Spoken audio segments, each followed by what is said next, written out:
Hello and welcome to Bosch Professional Live UK 2025 edition. I hope you had a really great holiday. I'm Chris. And I'm Dharma, and remember that this is a live stream, so any questions you have, put them in the chat and I'll ask them for Chris to answer.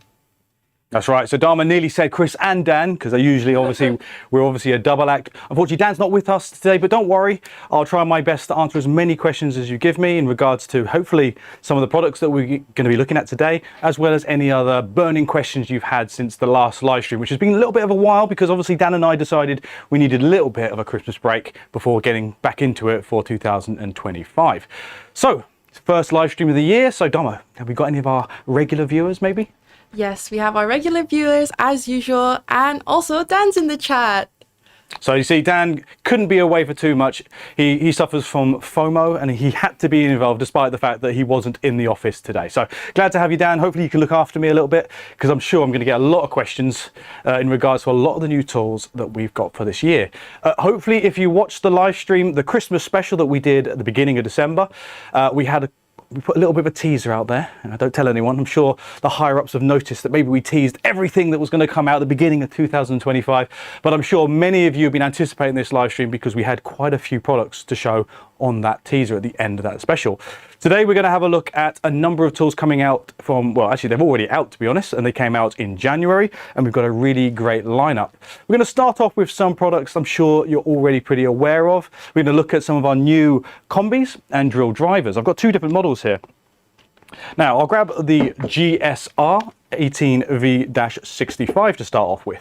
Now this is a 18-volt drill driver, and obviously there are many people that like a drill driver, so this is basically a machine that has doesn't have that percussion combi action. So what I'm going to say is, okay, we've got a GSR 18V-65, but really I want to spend the time talking about the combi variation, because this in the UK is the one that you're ultimately going to be looking at and hopefully buying. So the GSB 18V-65. We've got plenty of combis in the range, and obviously sometimes you get a bit of criticism, we've got too many combis. However, when it comes to this particular model, I'm very happy we've got this in the range. When it comes to our combination drill drivers, we've got many ranges, actually all brushless in fact, starting now from 45 Newton meters of torque. As this is a 65, that's now looking at the 65 Newton meter torque range. So we kind of fit this in as an entry-level machine, or say entry-level, like a lower price point machine compared to some of our mid-range ones. When I say mid-range, I'm thinking of stuff like the GSB 18V-90 and the FlexiClick variation. You can go up from that to the 110, or if you really want a lot of power, you can go all the way up to the Biturbo brushless 150C series. But many people are very happy with combis in this performance range. The machine this is technically going to be replacing is going to be the GSB 18V-55.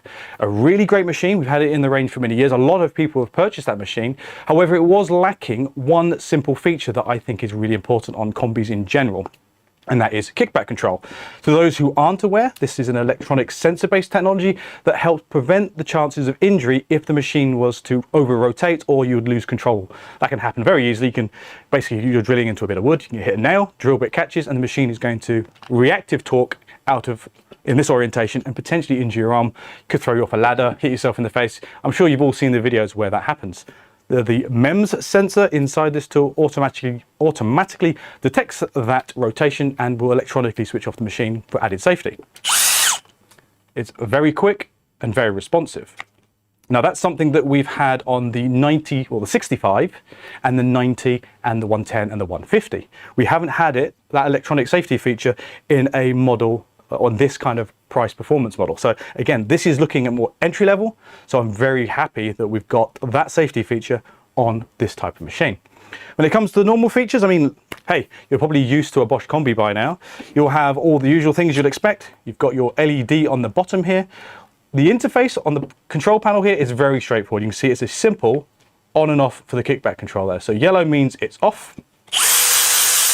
Okay, so it's going to carry on despite any rotation. Useful if you're maybe doing something that's a bit more catchy, something like hole sawing, for example. You can switch that back on, and that means the kickback control is still enabled. You have your normal variable speed trigger, forward and reverse. 2-speed gearbox on the top, so 2-speed gearbox as you'll expect. And on the Combi, obviously, you've got your mode wheel. If you've seen or used any of our recent Combis, they're all got the same interface here. Lastly, up on the top here, we have got a full metal 13mm auto lock chuck. This is all the standard stuff. I'm not going to spend too long talking about it because if you know our machines, you understand what the specifications, what the different features are on it. When it comes to drilling capacity, you're looking at about 35mm in wood. That's maximum 10mm screws. Looking at probably drilling diameter of 13mm in steel. Okay, great little machine. It fits in that perfect price point between the 45, which is our smallest, most powerful 45 Newton meter compact machine, brushless as well. This is brushless too. So if you're needing something but you don't want to stretch for the budget to a 90 series because you may not want the additional EPC, electronic precision control, or precision clutch, I should say, then this is going to be an ideal machine for you. Kickback control really helps, especially compared to that previous 55 model. Now, before we move on from the drill drivers and combis, because I'm aware that what I'm going to have to do is go through quite a lot of products. There's so many products that we've got in the range, so I'm going to have to speed up quite a bit. But Dharma, before I get too much into it, have we had any questions for this machine or anything else? Maybe not specifically about this machine, but we've had a few questions. Some of them are asking for updates on the 12-volt range. Always. Now, in regards to the 12-volt range, I think you're going to be very happy, but you're going to have to wait just a little longer.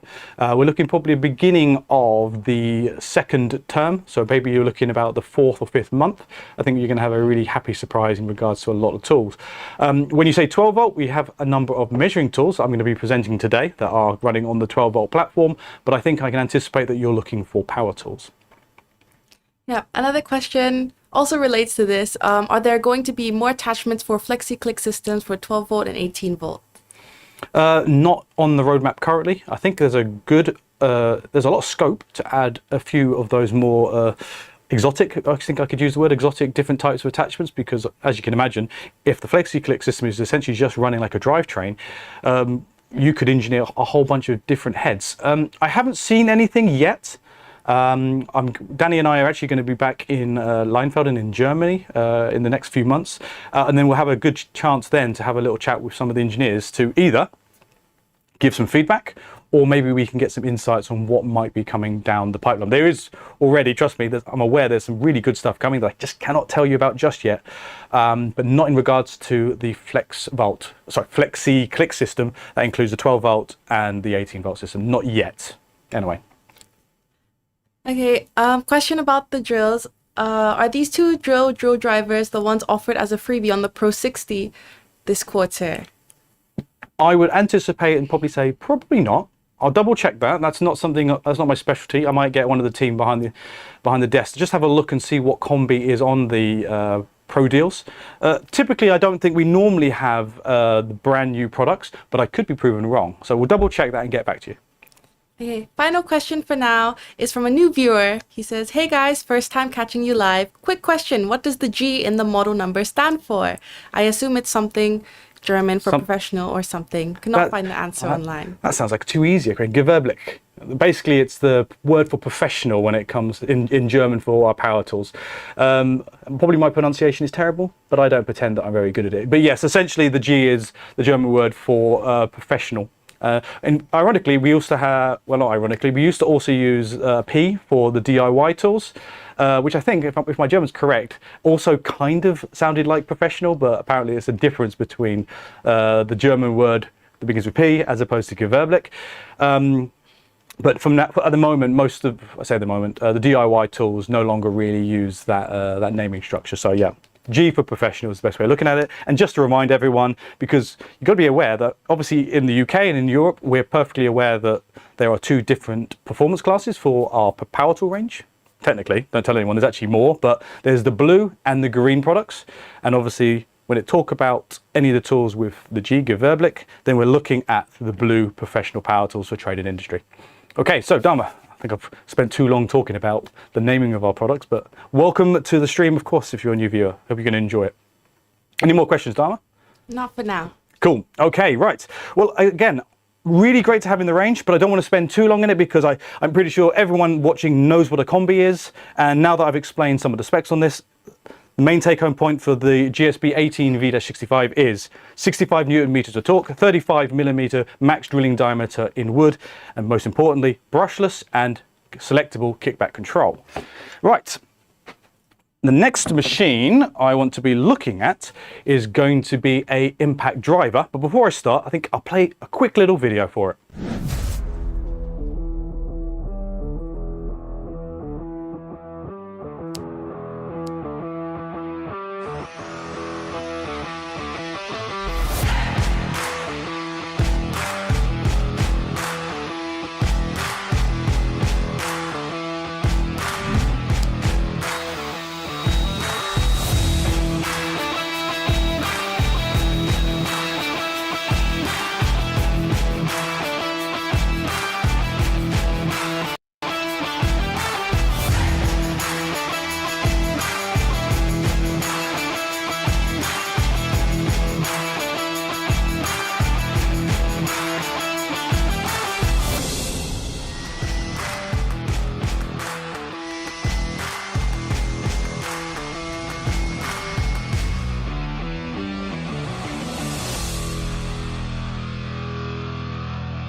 Okay, so there's probably not much for me to say, but I'll repeat what you probably saw in the video.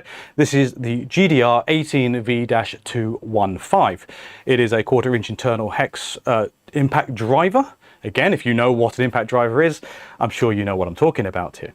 It is a brushless model. It has a maximum torque of 215 Newton meters.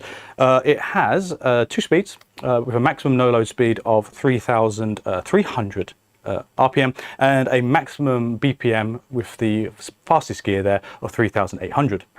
It's nice and compact. It's not the most compact machine we have in the range, but still significantly smaller than some other models we've got here, looking at 121 millimeters. So really nice and small. And I think it's without a battery. Right, it's basically 1 kilo. We've done some changes to this model compared to some of the other models we've had. We've had some of our machines that have had an interface here. This is a slightly pared down version, which obviously makes this machine a bit more cost effective for those who don't need all the additional features that we've had on our connected machines. Those are the machines that have the C in the name, that have, I think you might have seen the A/B torque selection mode. This is much more straightforward, and I'll talk about that later, but you can see a nice straightforward interface. 2-speed gearbox, 2-speed here, electronically controlled, and you've got this automatic torque selection mode. And the difference between this and the other models is this is already preset. So a non-connected machine, but if you don't need that feature, but you still want to have some semi-automatic or smart auto features, this machine will have it. Anything else I need to say about this? Yeah, pop the battery back on, and I'll point it straight at the camera. Okay, you've got a nice little LED array at the front there, 3 LEDs. We've had this design in the past. It's very good, very effective, as opposed to using a singular LED at the bottom, or maybe we've had 2 before. Having it around the tool holder here is obviously a firm favorite for many people out there. Now, what else can I say about it? Because, I mean, I don't want to spend too long talking about machines you already understand about. I would argue that this machine is ideal for quite a lot of trades out there. You're looking at people that, look, if you're a roofer, framer, impact drivers, you get a lot of use out of that. Depending on whether or not you want to have a high-powered direct torque machine, such as a GSB, GSR 18V-150 or 110, for example. But if you want something a bit more cost-effective and you're happy to work a little slower, an impact driver is obviously a firm favorite. If you're working in HVAC, metal installation, and if you do any form of cabinet installation, having a nice compact but very fast RPM machine, even though it's an impact driver, this is typically the type of tool that you're looking at. Looking at the speed selection wheel, or the speed control at the bottom, it's a little bit different from what we're used to, but I'll try my best to explain it. Obviously you have, let's have a look here, speed 1 and speed 2. Maybe you can hear it on the mic, maybe not, because sometimes it cuts out to the auto gate, but obviously that's how you change the speed selection. Obviously the trigger itself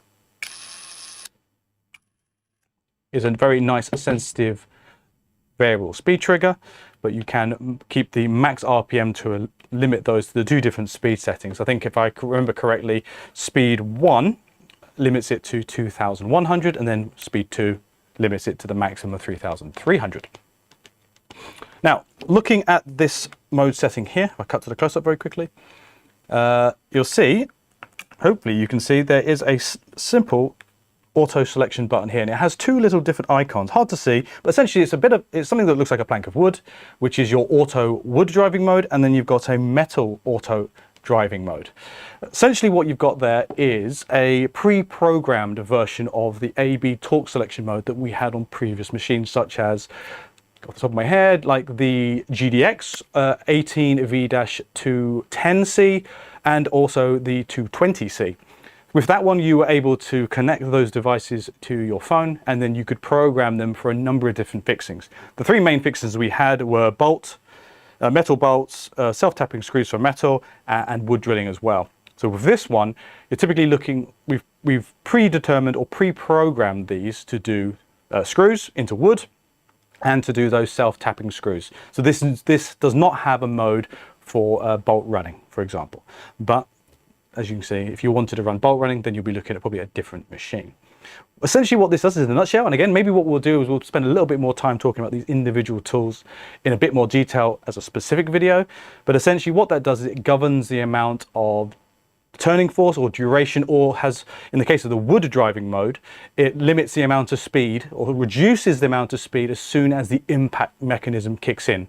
Okay, and that gives you just a little bit more control. It won't automatically switch off the machine because that's a feature that you can get on some of the more premium machines, but it still gives you a little bit extra control if that's what you want. Particularly useful if you're driving longer screws rather than the shorter screws.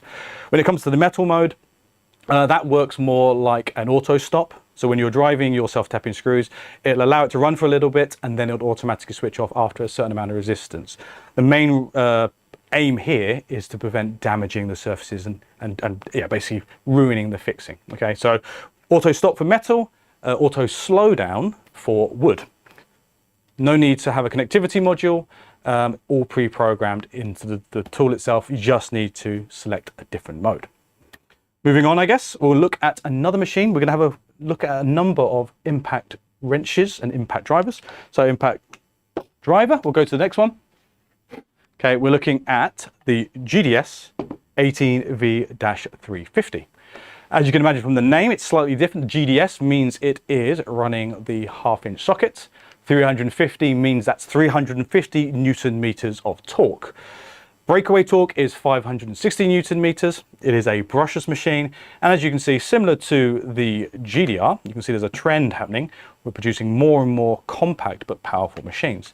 This is coming in at 131 millimeters in head length, and weight only a little bit more of 1.1 kilo without a battery. So you can see what we're planning on doing is bringing out or completing our impact wrench and driver range. You could say, oh no, not another machine, but trust me, it's okay. I know we're very deep in certain products, but I can imagine we're a global market or a global supplier. There's a lot of people that want a lot of different tools. And actually, if I'm being honest, when it comes to the UK market, there's a number of products here that I think are going to be very attractively priced for many people out there. Look, we're good at making the premium stuff, but sometimes you just need a straightforward tool that's got good power, has still a bit of that Bosch functionality, but you don't need that level of functionality or programmability that we've got on our flagship models. So this one's a little bit more pared back. If you see at the front here, or tilt it forward a little bit, if you see on the interface, hopefully you can see, again, this is a new type of interface, but you've simply got, your 3 speed settings, and ABR mode is that last setting is for automatic bolt retention or bolt release. Okay, so what you can do is select another semi-automatic feature. When it comes to the machine, I think the maximum no load speed, I'll just double check it, is 2,300 RPM, and the maximum beats per minute when it's impacting is 3,400 beats per minute. Good, nice, progressive tool. When it comes to ABR, it's very similar to a previous machine we had in the market many years ago, which is the GDS 18V-300, and I think we used to call it 300 ABR. And that machine was kind of designed specifically for people working with scaffold. And what that did is it would automatically detect when the nut has loosened, and it would prevent it from basically spinning off the thread and you losing the nut, the clamp, or the washer, all those bits. So the ABR here helps limit the amount of rotation on the nut so it doesn't fly off the thread. This is automatically programmed in there, so as soon as the tension comes off and it's starting to free spin, if ABR is enabled on this device, then it would limit those rotations. Cool, Dharma, questions? Yes. Firstly, this isn't a question, but Statement. Adlin said, thanks for the easy fix tool and availability of spare parts. Oh, well, yeah. I mean, that's, again, not tool-specific related, but a very important conversation to have that, remember, we have a very comprehensive parts catalogue where, obviously, our service department obviously order these parts in to help repair tools that are in warranty, out of warranty, but also we obviously firmly believe in right to repair, and if possible, if it's available, you can purchase any parts that you need to do simple repairs. I'd always advise once it's outside the warranty period, because if you open up the tool, you will still avoid the warranty if it's not a normal serviceable repair. But again, you can always buy parts if available from the website, easy to find via the parts catalog in the service section. Order your own parts, make your own repairs. You'll see it's sometimes very cost effective if you are a competent person. Okay, cool, Dharma, no problems. Yeah. Questions. Firstly, a few on the new L boxes. The new L boxes can't come quick enough. Any updates? Yes, but I can't tell you about it. How's that? How can I say this? Dan was here. I would do something along the lines of, shall we? But he's not here, so I can't pretend to do the Amdram. Let's just say there is 100% a new L-Box solution coming out. I have seen many pictures on the social media platforms for some concepts that have somehow leaked. I think as we're getting closer, I could probably say some of them, and I'm not going to be specific, some of those are very accurate to what I've seen. I think that gives me enough wriggle room to say that I haven't confirmed or denied what it's going to look like. But Dan and I are very happy. The new mobility system or L-Box system has been has needed a much needed update, and I think everyone's going to be very happy and will be in line, more importantly, in line with what I think is the industry standard for tool mobility. Great. Another question. Hi, will we ever see from Bosch Professional a GWS 18 volt 76? We have the 12 volt, but the 18 volt is missing. Which machine? The GWS? GWS.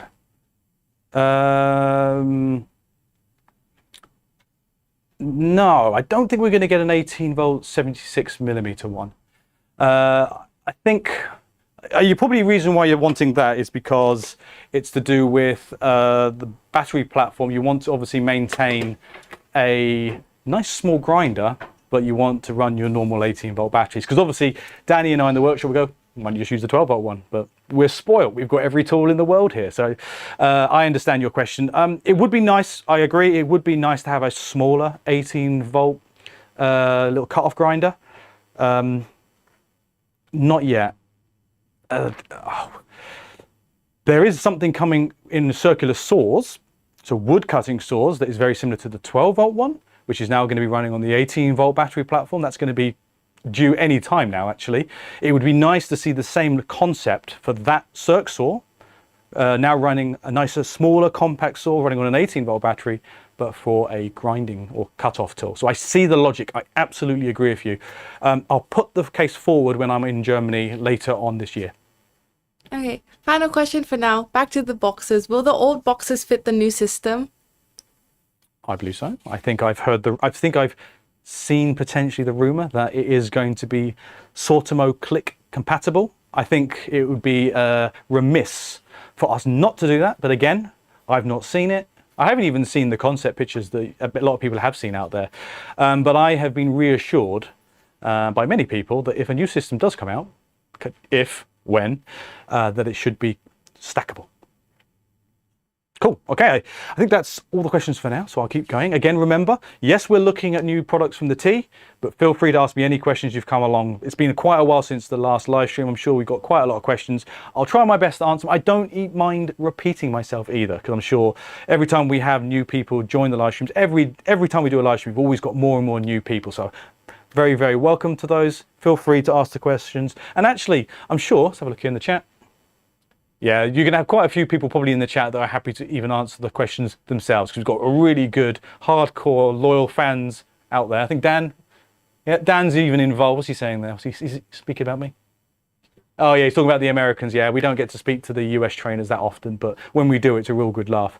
I'd imagine even in the chat, there's people in there that are happy to answer your questions. So feel free, fill the chat with many questions as you can, and I'll try and get through them, or the chat can get through them too. Okay, so I'm not going to spend too much longer talking about this machine, because again, we've got quite a few different drivers that we want to have in the range. But you can see here, now we've got a 350 Newton meter model. Remember, that's going to have in the 500, I think it was 560, was it? 500 and something breakaway torque, 560 Newton meters of breakaway torque. Now, this is really ideal for a whole range of different kinds of trades out there. If you're working in HVAC, electricians, even if you're doing a bit of construction, and to a degree, automotive repair, if appropriate, because you don't need a lot of torque when you're doing automotive repair, something like this is ideal for you. Nice, compact, fast, but still got enough power to do those difficult tasks, especially when it comes to breakaway torque. Right, pop these back for a second. The next machine we are going to look at is actually something I'm very happy to talk about, because there's many people previously, and I'm wondering if any of the people that have asked this question in the past will be in the chat. And hope if you are in the chat, let yourself be known. Here we go, a more powerful GDX. This one is the GDX 18V-285. Now, we had lots of questions from previous people in the past. We're asking, can we have a more powerful, I think they called it the Freak, because that's the American name for it. They wanted a more powerful GDX. Okay, and I at the time didn't know. I actually didn't know this machine was coming out until a little late in the day, actually. So now, instead of having a maximum torque on the GDX model of 210, because that was the 18V210C, now we've got one here at 285 Newton meters of torque, with 500 Newton meters of breakaway torque. All the stuff, this interface is as you would expect. This one has that new interface at the bottom with the 2-speed. This one has ABR and metal fixing as the presets. I'll talk about that later, but I've kind of already covered what ABR is, and we've also talked about the self-tapping screw preset, but I'll cover that in a moment. Okay, so you've got this new interface for this model, but I want to revisit the tool holder. So if we cut to a wider shot, I'll remind the people out there what we mean by the GDX, or maybe we'll see if the overhead camera is playing ball. What do we got? Have we got it? Yes, good. All right, remind everyone, what makes a GDX a GDX? Well, it's the fact that you can obviously use that to put your 1/4-inch internal hex impact control screwdriver bits. Remember, impact control is important. You don't want to put any screwdriver bits in there because you'll break them. The GDX can do 1/4-inch internal, and in combination, it's easier to do that if I take it off and put it back down. There you go. You can also run your 1/2-inch sockets. A lot of people still don't know about the GDX models. Sometimes we keep surprising people with our many different tool holding systems we've got out there, and GDX is definitely one of them. The fact that when we show this to people, maybe if they're doing decking, for example, they might be running coach bolts with the sockets, but they still want to run the small screwdriver bits, and they don't want to have two machines or keep swapping accessories. As you can see there, they want to, for the extra long sockets, remember, torque rated sockets, they can run both at the same time. So GDX model, really good, 2-in-1 machine, but now you're talking about 2-in-1 with that a massive 285 Newton meters of torque. I think I used to say to people, is it a limitation of the tool holder? I don't know. Obviously not. We've clearly shown that we can get higher torque out of the GDX tool holder without compromising the longevity of the machine. When it comes to speeds, you're looking at a maximum speed of 2,800 RPM with a maximum impact rate of, I think it's 3,600 BPM. The 2-speed, I think the second speed is going to be lower down. It's going to be looking at about 2,000 RPM, I believe, and a slightly reduced impact rate of 3,000 beats per minute. Still a very progressive machine. Head length, it's a little longer. By default, the GDXs have to be a little bit longer because it's that 2-in-1 system. It's probably more about the length of a impact wrench plus some for the mechanism here, but 147 millimeters, not too bad. It's a lot shorter than if you were running an adapter. So doesn't matter how you're doing it, it's going to be more compact than most other models out there. Weight-wise, 1.1 kilo, just like the GDS. Anything else? I don't know. I'll just talk about the modes very quickly.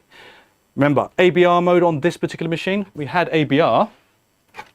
We had ABR on the GDS here. So remember, that's when you are removing bolts to help prevent overrunning the nut off the thread, potentially losing it at height, this machine will automatically detect once the nut is released from the surface and only spin it a limited number of threads before automatically switching off. If you don't want that, just toggle it off. Just use one of the speed settings and you're fine. When it comes to the metal fixing, again, that's for your self-tapping screws to help limit or automatically shut off the machine to limit the tightening force on those self-tappers, because you could quite easily strip them as well or take the heads off them. So helps give you a little bit of semi-automatic control, a nice little feature. Okay, what else can we talk about before we move on? I think what we'll do is we'll say, enough about our drivers. I think what we should look at is one last machine, and then we'll move on to a different category. I'll pop a Pro Core on because I like the look of it, but it doesn't require it. This is the GDS 18V-750C.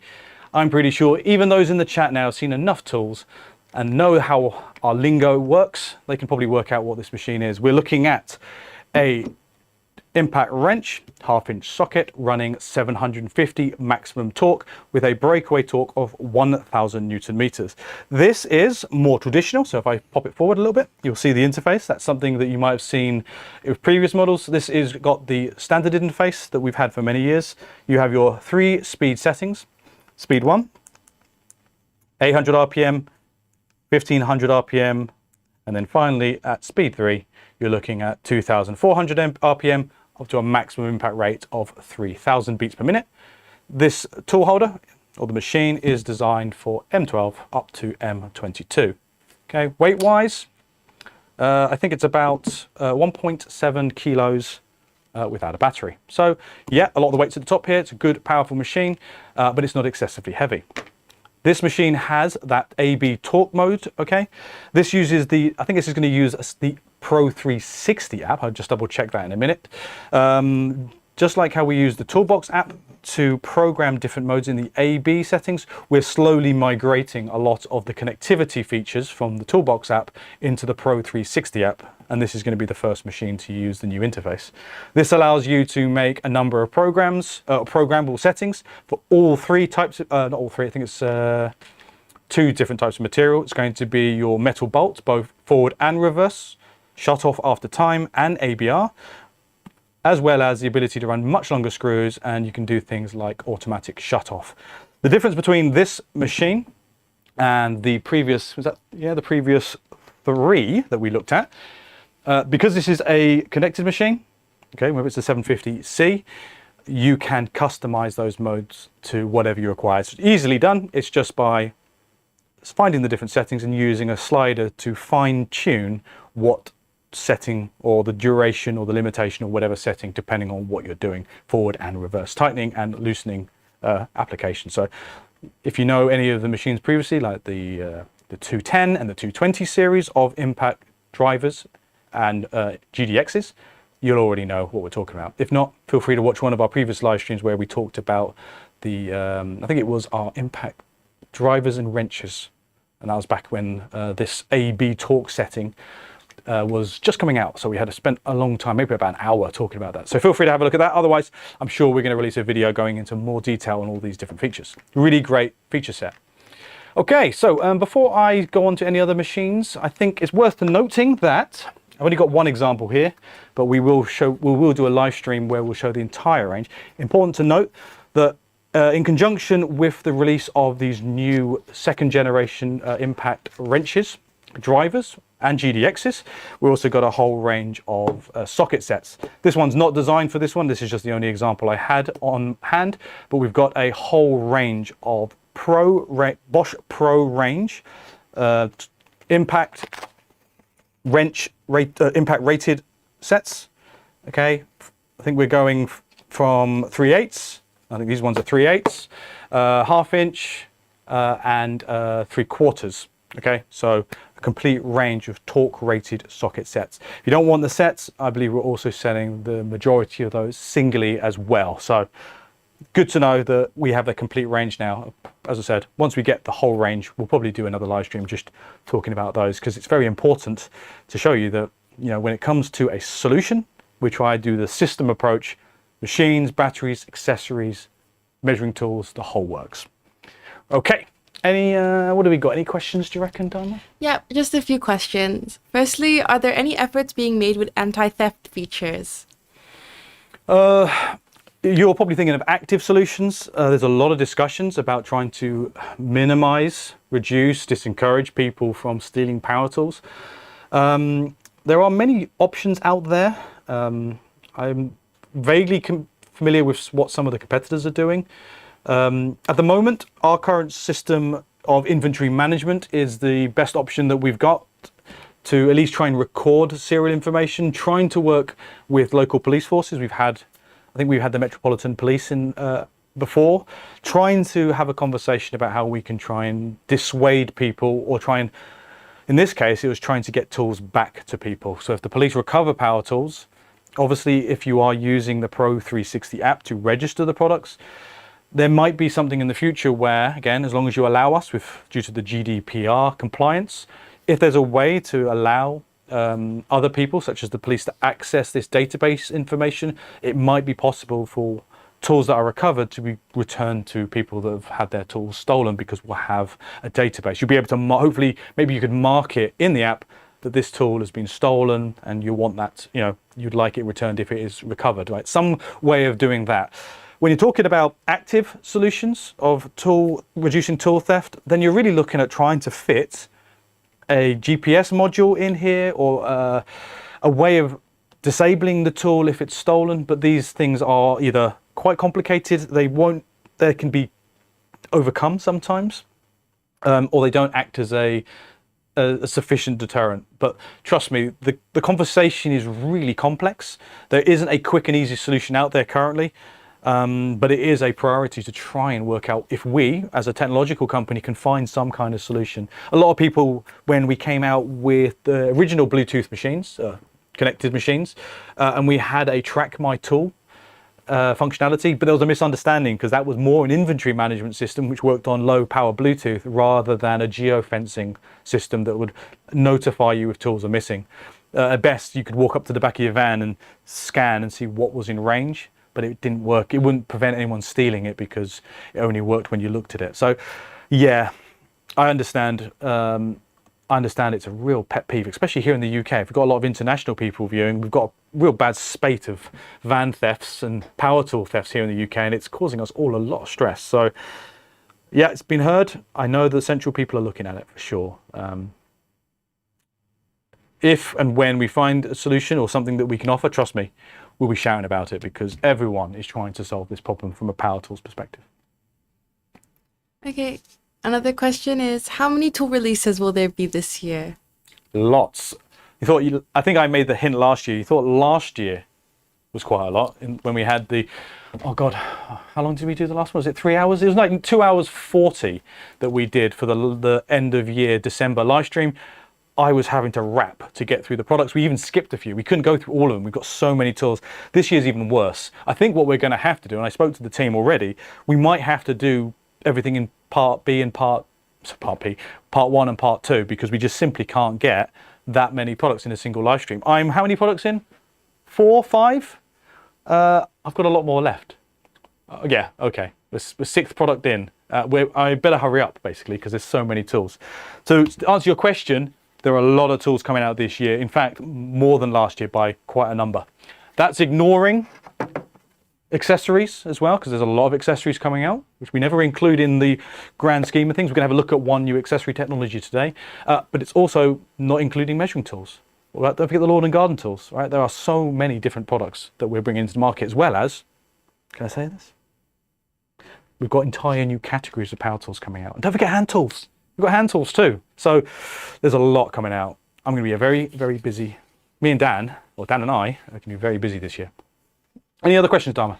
Final question for now. Any plans for a professional pump or mini compressor like the green DIY 18-volt universal pump? I wish. There's a couple DIY products that I think would be really, really beneficial if they up the durability, the quality up to a professional standard. Inflators, tire inflator would be good. A fan would be good. Heaters would be good. Trust me, there's a long list of products that I think are really beneficial for the pro that the DIYs kind of already have. Some DIY-esque kind of solutions. Paint sprayer would be good too, to be honest. There's a really good DIY paint sprayer. I'd love to see that in pro.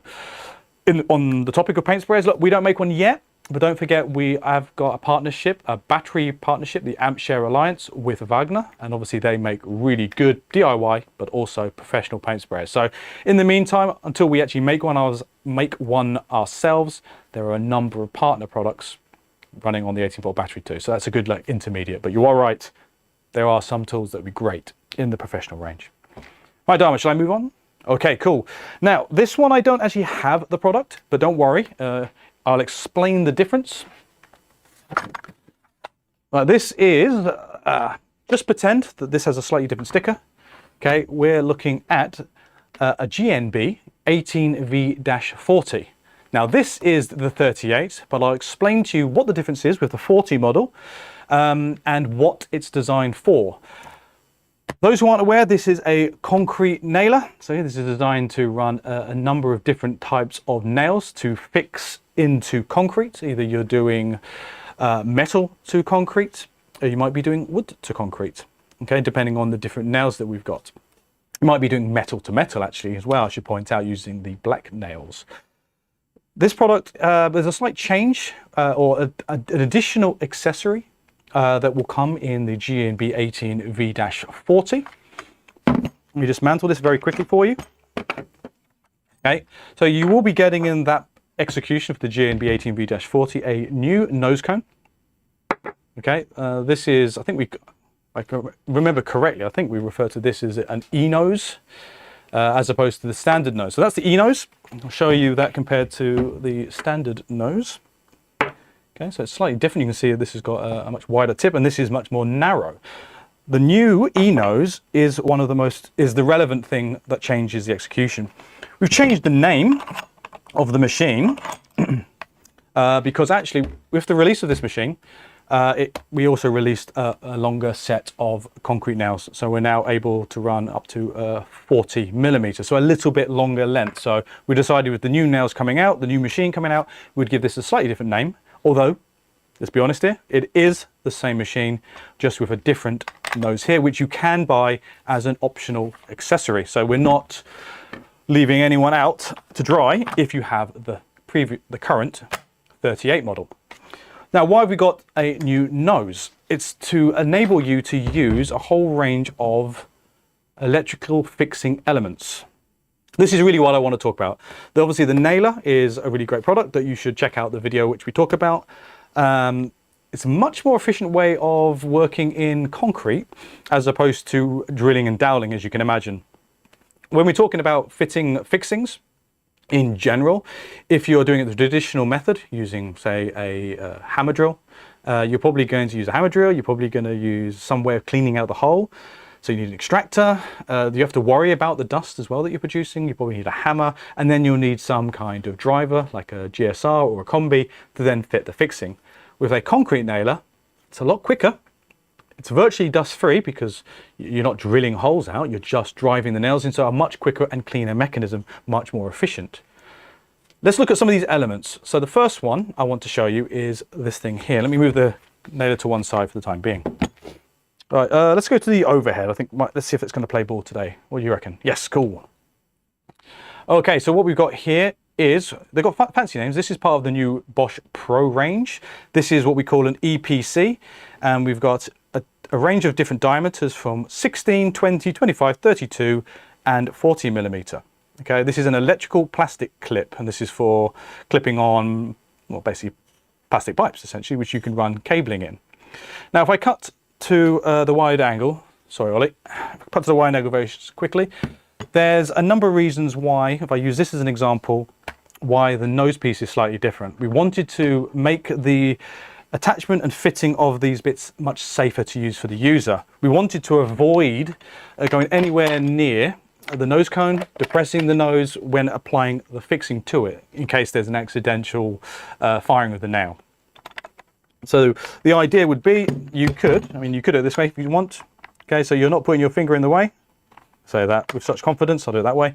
So instead of putting your hand here or whatever, you can literally just, hopefully that looks okay on screen. For some of the other ones, it's a lot easier to see. You can avoid putting your finger in the way of the nail. Trust me, battery's off, there's no nails in it, it's all fine. Okay, so what you do, fit the fitting like that, fire the nail through the fixing into the wall, and then you can do a pull test, and then you can roll it over and turn it into the clip like that. Okay, and then obviously you can have your plastic pipes on the fixing. Much quicker and a much cleaner, more hygienic way of applying these fixings. Yeah, maximum pipe diameter 16 up to that 40 millimeters. A feature that's worth showing, again, should we go to, let's go to Ella's cam, close-up cam. You'll see that you also have the ability to, let's have a look this way here. Let me get that right. There we go. You can also stack them as well. So you can have them on the wall like that, or you can have them like that. So you can actually put them together. So you could actually just fix it with one nail, and then you can run a number of these. Obviously, depends on the weight. You may or may not need to fix a number of a couple other ones. I haven't got a spec on how many, but obviously that's going to be due to the weight of the fixings you're holding, or the electrical pipes you're holding. Okay, so that's your electrical plastic clips. Move on to the next one very quickly. When you see, I was going to try and find some of the packaging for it. You'll see that there's a very simple instruction on the back, as well as giving you all the specifications that you need to know.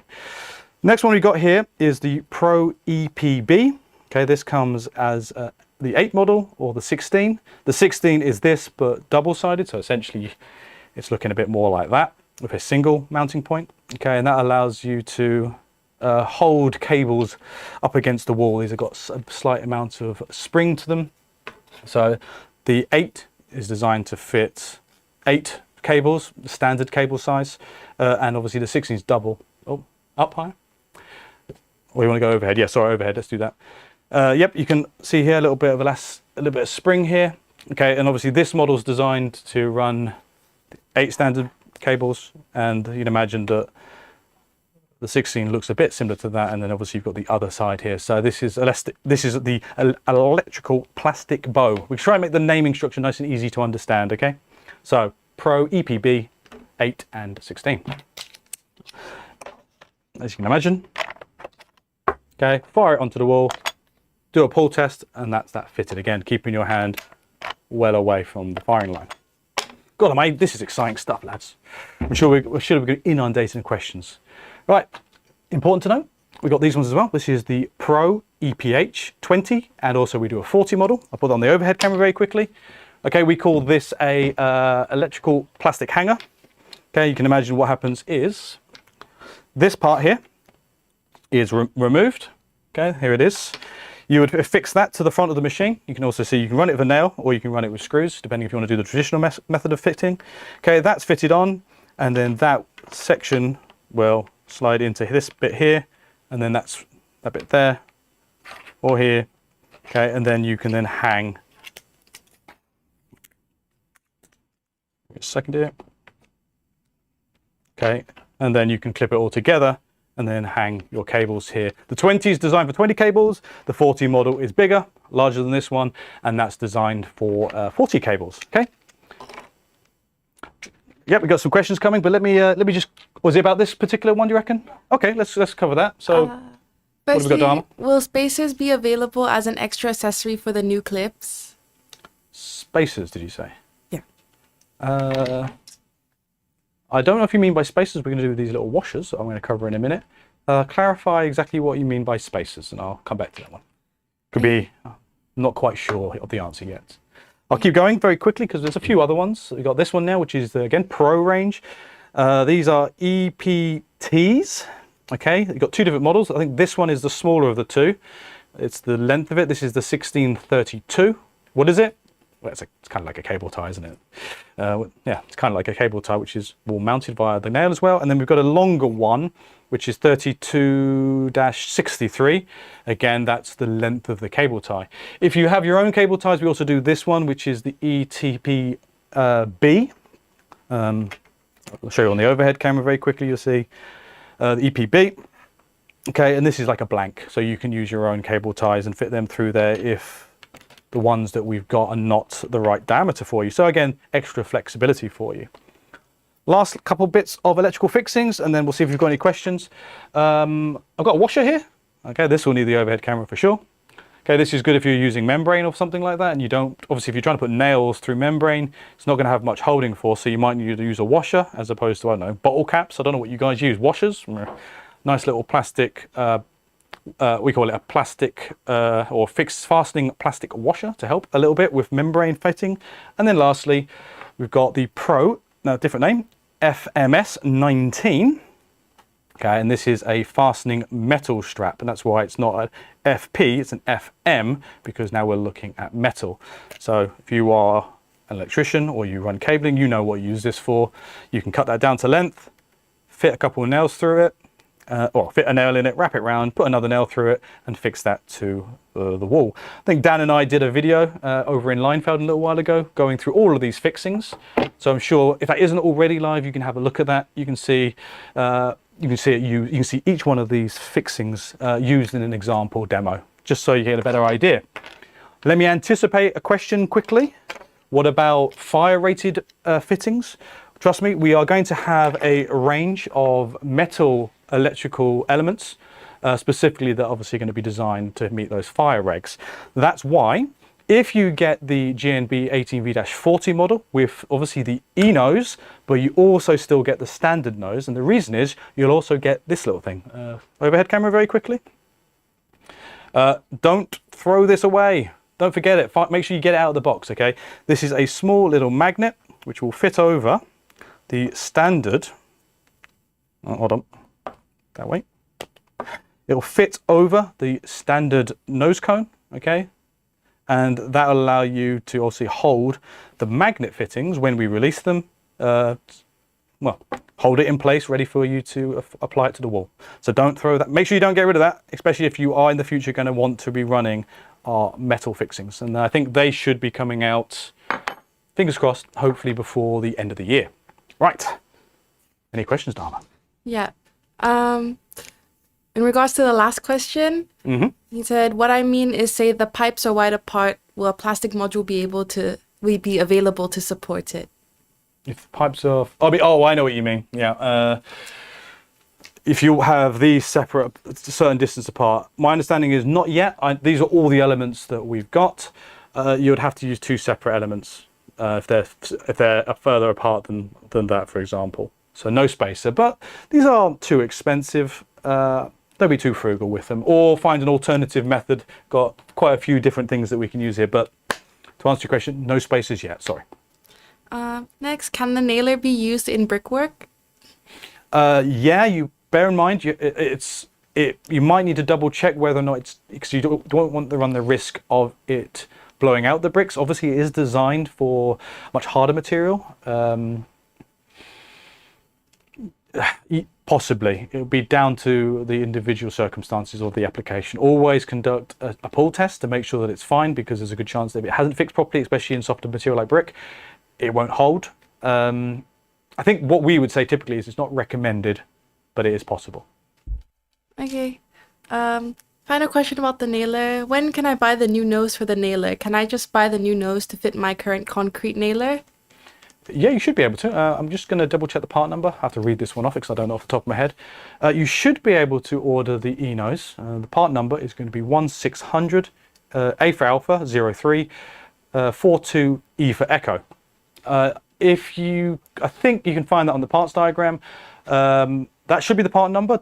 You can quote me on that. I'm pretty sure it's right. I could double check later if it's the correct number. I'm pretty sure it is. You should be able to order that via our spare parts catalog. Okay, so it's not a normal accessory. That's my understanding. If I'm wrong, I do apologize for that, but it definitely will be available at some point. I'm pretty sure it's available now, if I'm honest. This machine and the nose has been out for a while. If it's not available now, it's any time now. Okay, cool, right. Oh, yeah, that's good. I got some interest on the concrete nailer and the fixings. That's good to know, because this is a bit more of a bespoke product, but it is part of the new electrician's tool bag, where we're wanting to bring more tools and accessories for electricians. Let me make a little space. What time we got? All right, 20 past 6. We're doing okay. I think we've got quite a lot to cover, so I'm going to hurry along a little bit more. Okay, what I've got now is I've got a number of slightly new angle grinders. I'm not going to claim, I'm going to blow you away here. What we've done is we brought a few more variants to our angle grinder market, and I'm sure I can see everyone in the chat going, oh no, not another angle grinder. Well, we are known for our Bosch hammers, and we're also known for our angle grinders as well. I've got two new small angle grinders coming to the market, slight variations on existing models. Okay, so this is going to be the first one. Okay, this is going to be the GWS 18V-8. Okay, the 8 in this model is going to be for the basically roughly 800 watts. Okay, the previous model, the predecessor to this, was the 7. So we've made a slight improvement on wattage on this model. This is a lock-on switch one. It has a number of features that you'll imagine you're not surprised that we've added to the entry-level machine. We've added both kickback control and drop control to this new model. It's a GWS, okay, so it's not an X-Lock machine. Those will probably be coming a little bit later, but this is running your standard M14 spindle. Okay, now I don't need to tell you what that's about. But don't forget, if you are interested in the X-Lock models, they are going to continue to exist. We're still going to have the GWX 18V-7 for some time.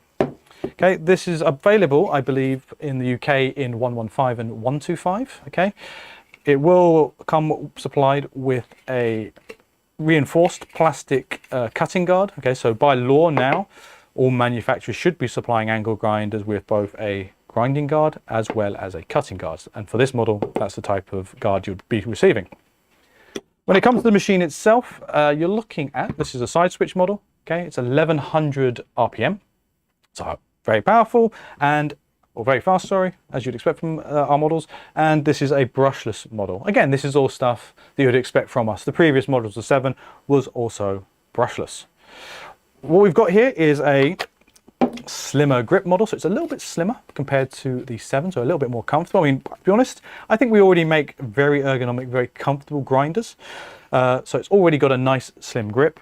Remember, 800 watts, a bit more power. We've got a bit more efficiency out of this as well. So I would quote roughly, I think we've got, I'll just double check my numbers here off the top of my head. I think it was a 4 amp hour battery. We were cutting 12mm rebar, and on that 4 amp hour battery, we got about 85 cuts. Okay. Is that a fair evaluation? Is that helpful to anyone? I don't know, but if you believe me and say that what we've done here is we've managed to get a more efficient machine compared to the previous GWS 18V-7. So more wattage, but it's more efficient as well. So I think that's about 15 more cuts out of this newer model. So you're not taking a step back. This is an incremental improvement over the previous grinder. Weight-wise, 2.2 kilos. Tool length, 343 millimeters, and that grip size is 153, which I think is just a little bit smaller than the previous one. I think it's 160 millimeters. So you might not feel it, but maybe if you're working with grinders a lot, you'll notice it. It's one of those things we constantly try and do, is just try and get that grip a little bit slimmer for better ergonomics. The other machine we want to look at, I'll leave that off for now,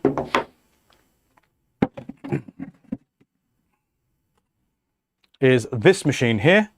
Okay, the GWS 18V-11S. Okay, before I get into the details too much, do you know what? Let's run a quick little video.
So with the GWS 18V-11S, we've got an incremental improvement over the previous model, which was the 10.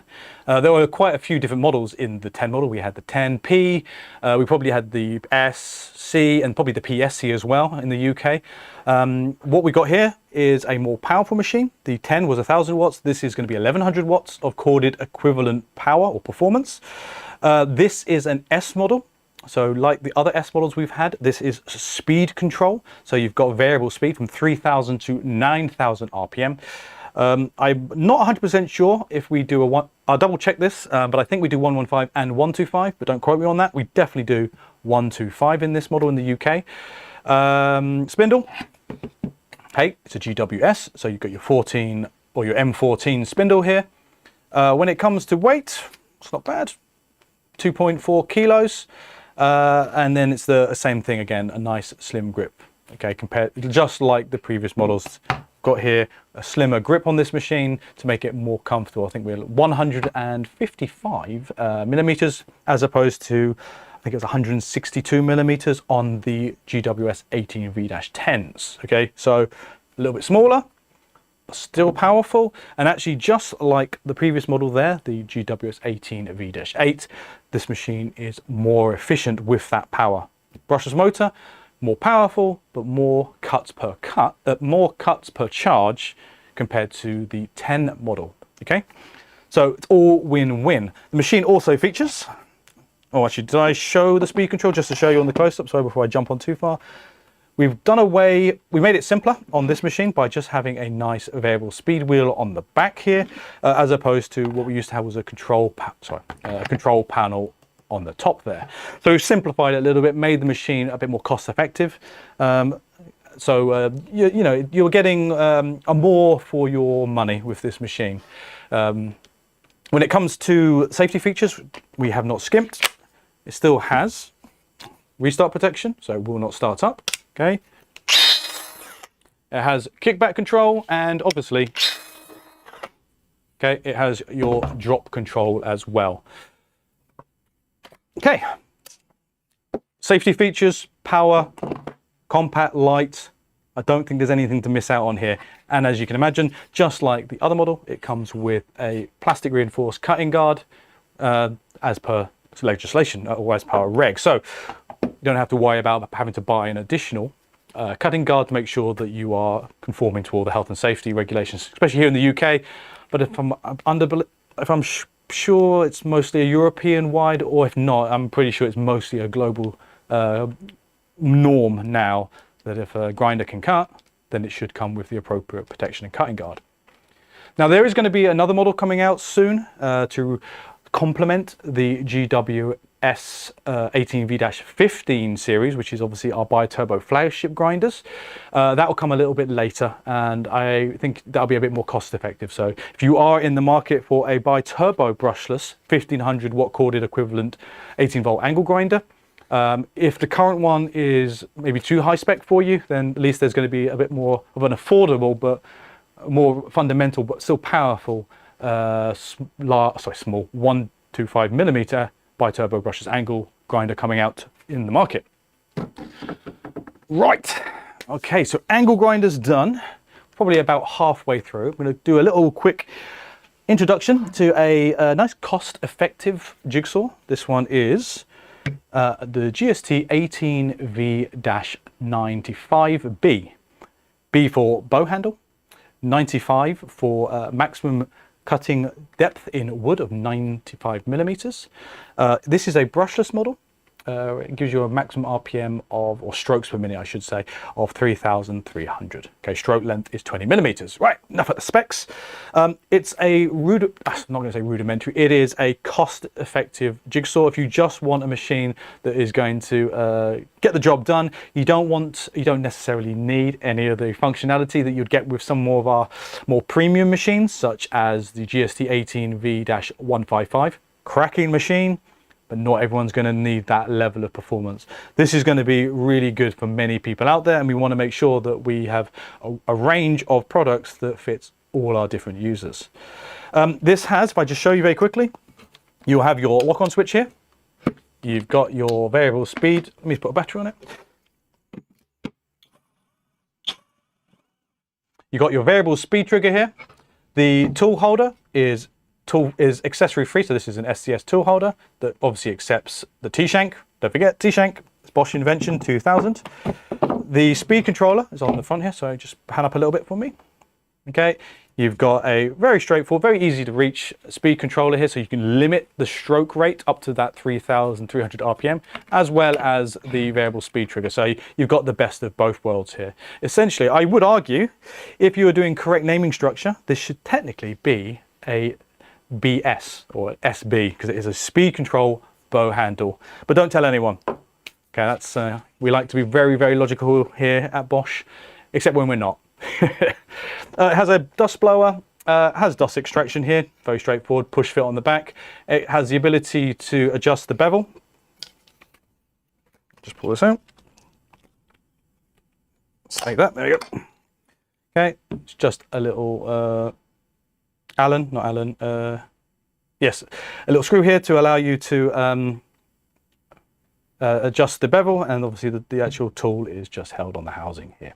Okay, so you can do bevel cuts, has a work LED, dust blower, I think I've said all of that, steel base plate. So nice, straightforward jigsaw. I'm not going to spend too much time on this one because you know what jigsaws are for and what they're used for. I've covered all the specs, so I think we'll move on. Okay. Oh, actually, yes, before I say that, yes, 95 millimeters in wood, but it will do aluminium, 15 millimeters. And if you want to do steel or any kind of metal, a bit harder than aluminium, it does a respectable 8 millimeter as well. If you need more than that, that's fine. We've got lots of other 18 volt jigsaws in the range, and they're all brushless too. So lots of really great spec for what's a good cost-effective price fighter here in the range. Moving on from an 18 volt jigsaw. Now this is a great product, a new one in the range, a new category for us.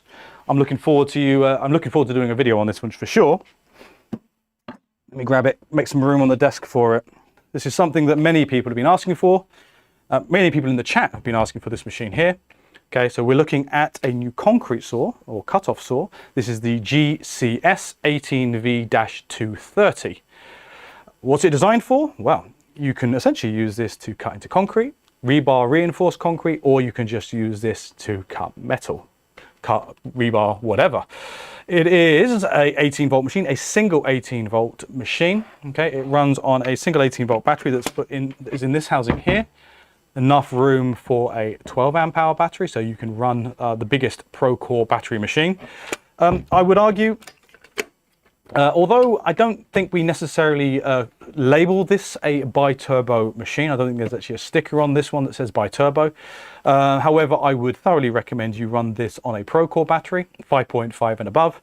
This is the ideal machine to run a 12 amp hour battery because, as you can imagine, running a 230 millimeter blade, working in concrete and rebar, it's going to be quite energy hungry, so I'd always recommend going up to a high capacity battery. It has a maximum cutting depth of 83 millimeters, has the ability here to adjust the guard, so if you're working in different orientations you can adjust the guard here. If I swivel it round to this side or round the back, you'll see I take this off. Okay, this is probably the most important thing for many people out there who are working in concrete. You can run water for water suppression. Okay, I think this is a must.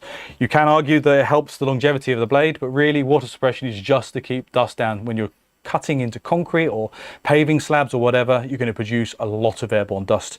You can't have dust extraction on this very easily, so we've gone with the traditional method of water suppression. If I maybe need to, maybe here, cut in close to here, you'll see where the water is fed in. It's on either side of the blade guard. If you hold the camera there, I'll spin it around. There we go. There you go, and you see it's on both sides of the guard. This is a small little water hose. And what that does is obviously directs water to the blade guard, and that obviously runs down the blade and also into the material when you're cutting. Obviously keeps the blade cooler, but more importantly, keeps dust out of the air. So a water suppressed single 18 volt concrete saw, maximum depth of cut, as I said, of 83 millimeters. The water control is done very simply there. You just simply turn the tap on and then the water will start flowing, switches it off. The trigger safety is simply here. If I cut that to the close-up, okay, maybe you can see that black tab there. Simply push that in, and then you can pull the trigger. It's got a nice soft start. Should I run a battery? Yes. I've got a Pro Core 18V Plus in here just to start out very quickly. Okay, you might not hear this because of the mics, but a nice soft start. And a nice brake there, just to slow the blade down nice and quickly, so keep that safety paramount. The battery here has a little spring. It's going to be hard to show, but you can trust me when I say there is a little spring on the bottom that helps push the battery out of the bay to give you, it's a little bit easier instead of having to reach in here trying to pull it out, especially with the heavier battery. So at the bottom there's a little spring section. You won't be, I think you might struggle to see it on the overhead.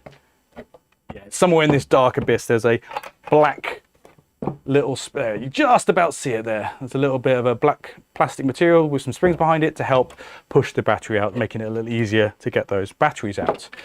It has a battery indicator on the front here. I'll tilt it that way, right where the handle is to make it difficult. A little battery indicator here with a little color-coded HMI. Does the usual red, yellow and green, so it tells you the status of the machine if it's overheating or if the battery is running dry. On this side, we have a nice, simple spindle lock. Okay, you can pull that, turn the blade to lock it in, and then you can use the little tool on the back. Okay, oh, sorry, there it is. Tool on the back to make your blade changes. It's all kept on the machine, nice and easy. You don't need to have to hold a spindle lock system again to lock it. And then lastly, as I probably indicated already, this little button here allows you to quick and easily adjust the blade guard depending on what angle you're cutting at. All in all, it's a great new addition to the range because we actually haven't had, think about it, I don't know if we've ever had a concrete saw in the UK range. I can't remember if we had a corded one. We definitely have not had a cordless one before, and this is obviously the first lithium ion one we've had in the range. Ideal for, I mean, I'll be honest, it's ideal for light duty work. It's not going to be comparable to some of the really big petrol machines, but that's not what we're aiming for this particular model. Trust me, we are going to have more machines in this category at some point, but as an entry level, I say, no, not entry level, but a initial product in the range, I'm more than happy. What's it used for? Well, I mean, cutting rebar, cutting concrete, cutting pipe. You can cut cinder block. Paving slabs is another one I think is a very great example for this. But even if you're cutting, I don't know, depends if you're working in metal decking, for example, or roofing, you've got a lot of options. When it comes to the accessories, this particular one we got on here is one of our expert blades. And obviously this one is designed for, well, you could say multi-material, but this is your diamond disc. Again, concrete, rebar, paving slabs. This will do a lot of it. This is like your multi-material one, but you can also do abrasive cutting as well with this machine. Lastly, I don't think I need to say any more about the specs. We could talk about accessories another time. Instead, probably what we'll say is when it comes to cutting performance, I think what we're looking at is a total cut per charge. It's a hard thing to calculate, but say on a 12 amp hour, which is the one I'd recommend, a 12 amp hour Pro Core, I think we're quoting you can get up to about 381 centimeters of concrete cut in the wet cutting orientation. So, I mean, that's not official number. Those are some rough numbers that we've done from our testing. We won't put out really official numbers because there's a lot of different things that can affect that. Obviously, ambient temperature, type of concrete. I think I'm trying to work out whether or not I worked out what C concrete, what grade we had. I don't think I have. So again, that's just to give you a rough idea on what kind of efficiency you're going to get out of the machine. For such a heavy duty machine running such a big disc, do you know what? I'm pretty happy with that performance, to be honest. Okay. Any questions, Dharma? Firstly, do Bosch have a driver with hex holder and an electronic or analog moment adjustment? A hex holder, did you say an impact driver? Yes. With what type of mode, sorry? Electronic or analog moment adjustment. I don't understand the question. Danny, if you understand that question, feel free to reply. I'm not sure on exactly what that means. Maybe I'm just being a bit ignorant to that specific type of power tool. Or otherwise, give me some examples of what you're referring to and I'll try again. But I don't understand that one just yet. Sorry, it's a bit late in the day for me. Any other questions? Will a new high-end Bosch GTS 10 XC replacement with an improved side carriage be released?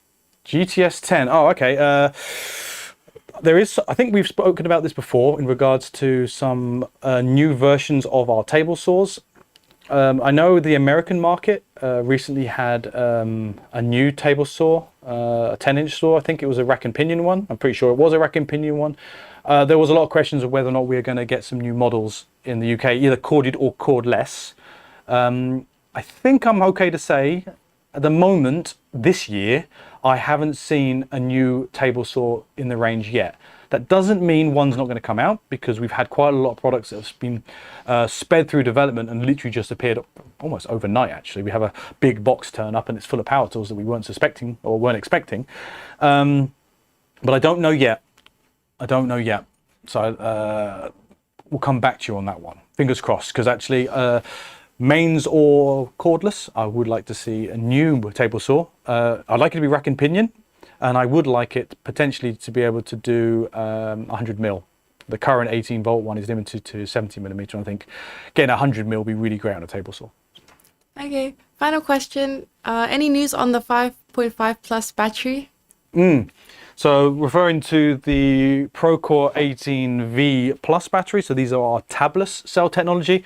These allow you to get, in this case for the 8 amp hour battery compared to the standard 8 amp hour battery, you can get up to about 71% more performance out of it just from moving from a tabbed cell technology to a tabless cell technology, due to the way we can manage the internal heat, lower internal resistance, less heat buildup, so more efficient and more energy, how to say, less heating, so less derating when used in the heaviest applications. A good example would be a machine like the GCS here. At the moment, it's only in the 8 amp hour battery. I'm not 100% sure if we're going to bring it to the 5.5 amp hour battery. That's still being discussed. We have quite a few different Procore batteries. Remember the 4, the 5.5, this one, the 8, and the 12. They're still making the decision on which batteries in the range are going to have the tabless cell technology in there. I would like to see it in the 12. Maybe, fingers crossed, that becomes a 15 amp hour battery with tabless cells, but I don't know yet. That's to be confirmed, fingers crossed, by the next time I go to Leinfelden for our conference, trainer conference. Fingers crossed they'll be able to tell us a bit more information on what their decision is, where they're going to put the tablet cells in. Okay, cool. Right, I'm going to keep going because, again, time's precious. I'll see if we can get done by 7. Everyone's looking at me. Yes, everyone's getting hungry. I'm getting hungry too. You guys are all probably sat at home eating while watching us, I'm sure, having a lovely evening meal, I have no doubt. Moving on to a machine that I personally, and if Danny was here, he would also be super excited by. We are looking at a new sander, but it's not any old sander. This is going to be our new, I'll take the battery off very quickly. Okay, this is our GEX 18V-150-3. Important thing to note, what's the difference? What is it? Well, obviously, as a GEX, it is a random orbital sander. It's 18 volts, but it's 150 millimeters. Okay, let me grab this off for a second. You can see this one has been well used because we love it. And it's so useful to have in the workshop. So we've been loving it. Trust me, we have been testing this very hard, and it has not failed us. So this is really exciting for us. 150 millimeter, as opposed to what we've had previously, which is obviously going to be the 125 millimeter base plate and the appropriate accessories for it. The -3 is to do with the orbit. Okay, so we are planning on having another model out there, which will have a wider orbit, but this one is a 3 model. Danny in the chat is probably screaming at me about wanting to talk about the difference between the two, but we have to be a bit quiet because we can't say too much about the other model that's going to be coming out in the future, which is a little bit higher spec, but I wouldn't wait for that one. If you want a 150 millimeter sander, grab this now. You won't be disappointed.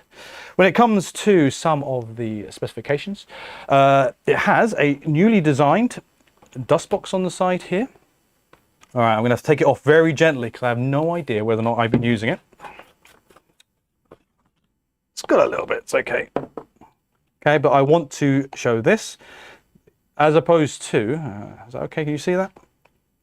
The GX18V-125, which has a similar dust box. It's not as big as this model, but you can see here we have the click and clean system, which means as opposed to friction fitting it on, you can literally use the click and clean system we've got on our extractors to fit the hose directly to the housing of the dust box here, making it much more convenient.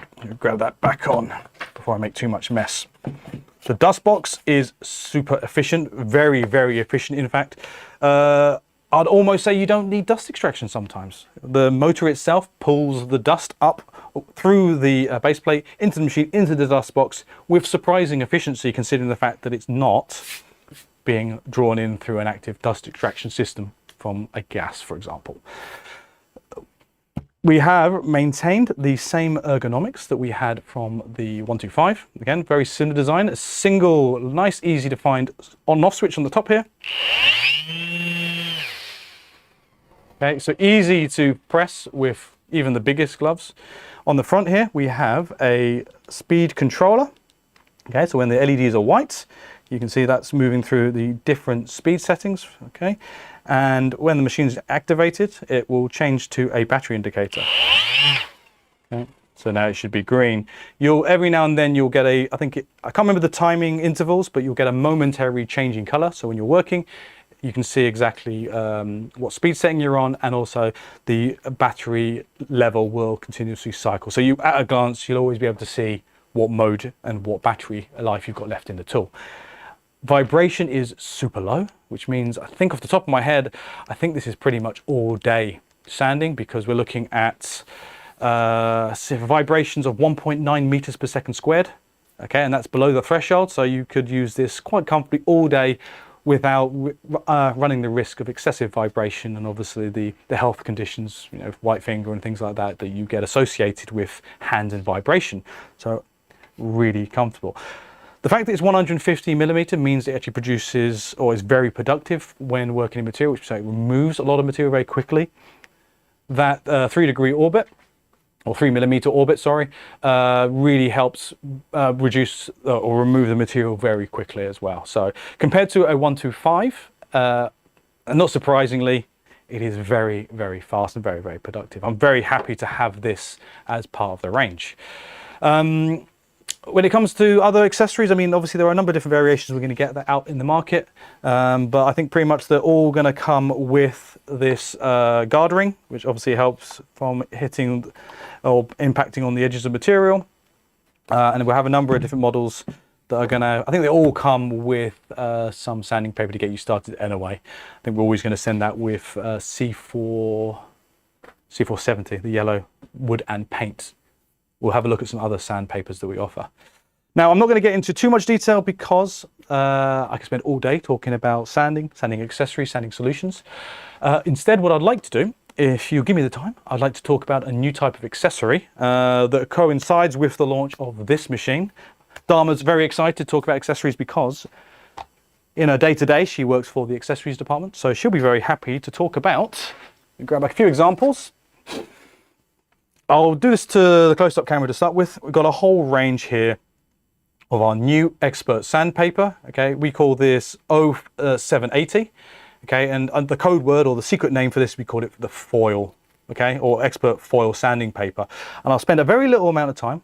Hopefully, I can cover it in enough detail to get you to understand exactly why we're all really excited by this.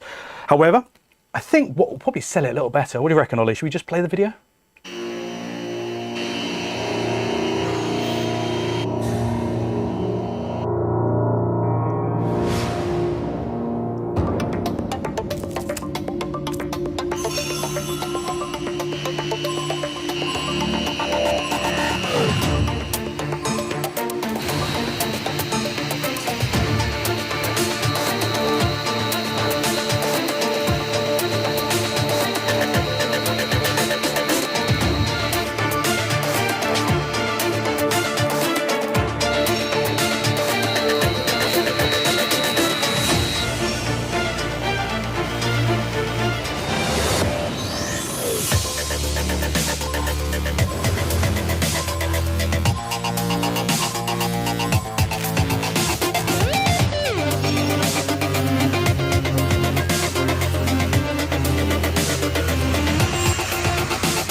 So, because Dan's not with me, I'm using these videos to do a bit of the heavy lifting every now and then, give me a break, because obviously I'll be talking for maybe 2.5 hours non-stop.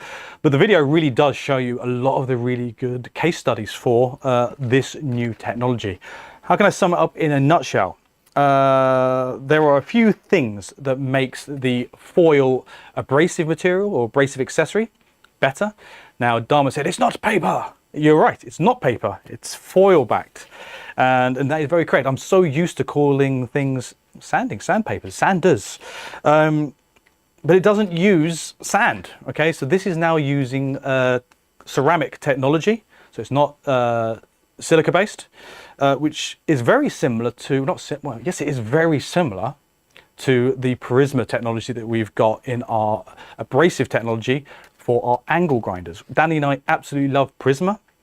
This is very similar, but not exactly the same. It is using ceramic technology, which in our opinion is superior to silica-based, sand-based technology. Obviously, because it is ceramic really helps, but actually that's not the only thing. Because this is ceramic, then it becomes not really just a sander. It's multi-material now, because of this material allows you to work with a whole range of different materials, maybe wood, obviously paint. It will work on metal, it will work on plastics, work on drywall. Okay, here's some examples of normal other sandpapers we've got. C430 for your wood, that's your basic stuff, your Bosch line. You might have this C480, is it? I always get this one, C470, C480, C470, thank you, C470. Dan's going to be taking the mickey out of me in the chat, because I always get that wrong, except I always get it right and then wrong. Or you're looking at M480, which is the netted system. Is he in the chat? He's not there yet. Yep, he's laughing at me. Dan's saying it's not paper as well, correct. Okay, so here's the 3 different types of abrasive accessories that we've got for our sanders, okay. Wooden paint, faster, I think it's 2 times faster compared to the red sandpaper. And then we've got our M480, which is obviously, as you can see here, it's our mesh system, which means this is 4 times better for dust extraction. Why have I prattled on about these different technology that we've got already in the market? Well, because the foil 0780 kind of does all of this, and it does it kind of better. It's a little bit more expensive because it's part of the expert range, but if you need multi-material that is both really aggressive from when you're working in paint or multi-material, but you want to maintain superior dust extraction, believe it or not, this works really well. It's hard for me to show on camera. We'll see how well the overhead does. Part of it's due to the way, see how close can we get? Now, I think you should be able to see that the grain or the grit, the grain pattern is kind of shaped. We call it an air screw pattern. And how that works is the shape of the granules is in like a maze, okay? And how that works is it actually helps direct the air into these dust extraction holes. The actual pattern itself of the extraction hole has also been optimized, so it's compatible with a wide variety of our sanders as well as many competitors. So it's kind of like a multi-hole, but slightly different. But this texture, this grain pattern, has this air screw technology. Okay, that helps maximize the direction or the dust extraction. So it's very similar, it's very comparative to the M480. It's not as good, of course, but don't forget you're getting a far more aggressive sandpaper here. Okay, so multi-material. Remember, it's ceramic, so that means because it's premium ceramic grain, that's going to have a really long longevity. Because it's not paper backed, it's that film backing. It's very, very resilient to tearing. So if you catch that on stuff, it's not going to instantly rip and get destroyed. That helps. Because of the multi-hole system, it's really great for a wide range of different sanding base plates out there. If I cut to the overhead camera very quickly, we also have done another thing. I'll have to tilt it towards the camera a little bit. Okay, you'll see that hopefully you can see that the sandpaper also has this alignment on the patterning here to help it make it easier to pop that on without having to try and line up all the holes, because we have a little line here that helps line up with these ones on this side as well. So again, making it easy, much easier to find the relevant place to put it onto the sanders already. So we changed the patterning, made it more efficient. We have a number of different grits.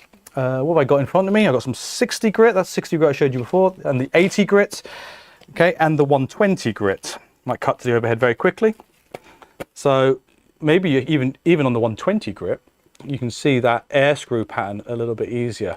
Dan and I will do a proper video where we go into this in a little bit more detail, do some comparisons, because honestly, you need to see this work. The video showed a little side-by-side comparison, but truly, it really outperforms even the yellow paper, the C470. Okay, so this is the 120 grit. As soon as you move up from, I think it's up to the 240, for example, and the 400, you'll see that we don't have the need for the air screw pattern. The grit itself, you won't be able to see it. It's very difficult to see. There's a little bit of like a wavy pattern. There's space in between the grits. Cut back to the Y for us, Ollie. There's space in between the grits, which kind of act like a channel, but they're not the same air screw. They don't need it as much.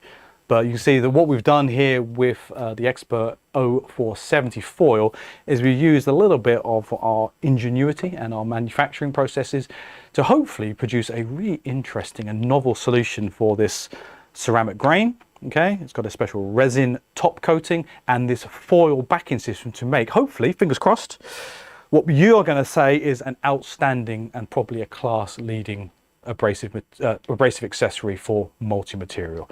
Great for something like the new GEX 18V-150-3. Wet and dry applications, because it's not paper backed, that helps as well. Gosh, I don't know what you can say. Tear resistant, abrasive, dust extruding air screw, wet and dry. This is why when we're doing accessory training, it gets very complicated. Sometimes I wish some of our accessories weren't so good because I wouldn't have to talk as much. But in order to express how good these accessories are, I have to just roll off pro after pro after pro with no drawback. There's no drawback on this Dharma. Maybe a bit of price, but remember, price per performance, you're going to be winning. That's always the argument for the Expert accessories. You might pay maybe a little bit more, but when you're looking at some accessories, especially when you look at diamond accessories for angle grinders, maybe you pay twice the price, maybe 10 times the price, but you're getting 150 to 100 times longer lifetime, so you're winning every time. No different here with the 0780. Right, enough about sandpapers and abrasives. I can spend all day talking about that. Instead, we'll do a different special looking at sanding applications, I'm sure. What should we go to next? Right, I heard some murmuring in the chat already on this next product. So I think there's people already know what I'm going to talk about. Let's get the first of two machines out. You will see a video of Dan and I at some point as well talking about this. First one up. It's going to be the first of two machines. This is the GRW 120, sorry. Okay, and this is your professional stirrer, mixer, whatever you like to describe it. Now, we haven't had an 18-volt stirrer in the range at all. We had a very competent mains machine. We still have a very competent mains-powered GRW, but we really needed to get an 18-volt one to be taken seriously in the market. You need to have one, right? Look, most trades will need one. You're looking at, if you're going to be mixing drywall mud, you're mixing paint, if you're doing small batches of concretes, grout adhesive, plaster, mortar, you're going to want some form of mixer. Many people do the compromise. They'll run a combi. Some even run their hammers. We don't recommend it. They're not designed for it. The gearboxes aren't designed for that sustained load under torque. What you want is you want a dedicated mixer. And this is the first of two that we recommend to you. Spec wise, okay, 18 volts, sure. Okay, this is a single speed machine. It has a variable speed trigger, however, but single gear up to a maximum of 600 RPM. Remember, these are high torque, low RPM machines. 600 is more than enough as far as I'm concerned for this class of tool. It has a max paddle diameter of 120 millimeters. That's where the name for the product comes from. It runs the standard M14 mount, and you get an extension bar here as well as part of the normal scope of delivery. Let's have a look. Ergonomics. How shall I get around this? Okay, so let's start at the back. Time-wise, yes, I've got time to talk about. These are one of my favorite tools. You'll see there's more and more on many of our tools. We are starting to add this battery housing protection. You'll see this on a few of our new hammers coming out, and it's no different on this particular model. Okay, that helps provide a little bit of protection on this machine, so you can drop this, it can topple over, and obviously you're reducing the risk of damaging the battery contacts, because that's going to be the weak point on any tool with an exposed battery. Obviously these tools are all designed to be drop tested. They have robustness designed for the trade, but this helps these types of machines resist any kind of fall. If I pop it down, it's a nice stable platform as well. You can see there is ample room for a 12 amp hour battery if you wish to go for that type of battery class. I've just put on I think it's an 8. Yep, I've got an 8 amp hour on there. Now, look at the trigger system. Okay, I'm just making sure I'm not making it too difficult for Ella to get on the camera. You see here we've got a little trigger safety and a very nice variable speed trigger. May or may not pick up on the mic. A lot of fine control on that variable trigger. On the back, yep, well done, Ella. You have to chase me around a little bit. You have a variable speed wheel here that you can access via your thumb here. There you go. So when you're running the machine, you can quite easily get to that and make adjustments to the maximum RPM. So you're not having to constantly do it via the variable speed trigger. So when you're using it, you can quite easily just rotate it. Okay, so we really thought about the ergonomics on the machine when we done the R&D on it, make it a nice, ergonomic, comfortable machine. The auxiliary side handle, you just simply loosen that off here, and you can position this however you would like. Many people might want it like this. Okay, so you've got, can't remember the number of angles, but plenty of angles to adjust this machine however you feel most comfortable when doing your application. The motor itself is extremely powerful. It needs to be. It's high torque, low RPM.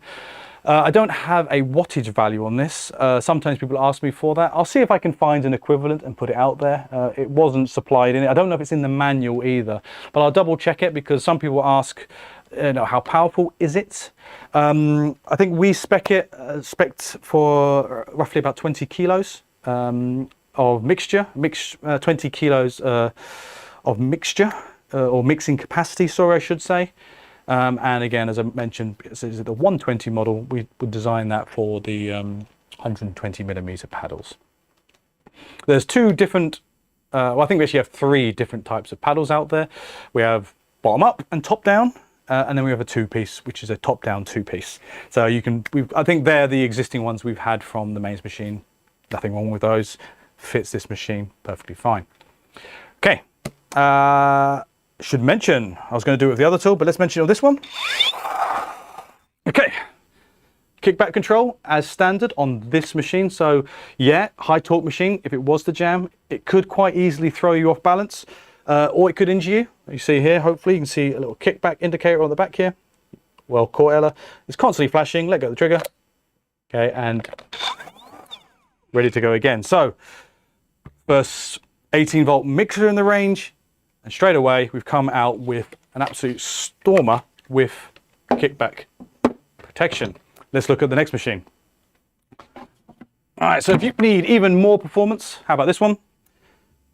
The second mixer in the range, 18-volt, the GRW 18V-160 or 160. Bigger, more powerful.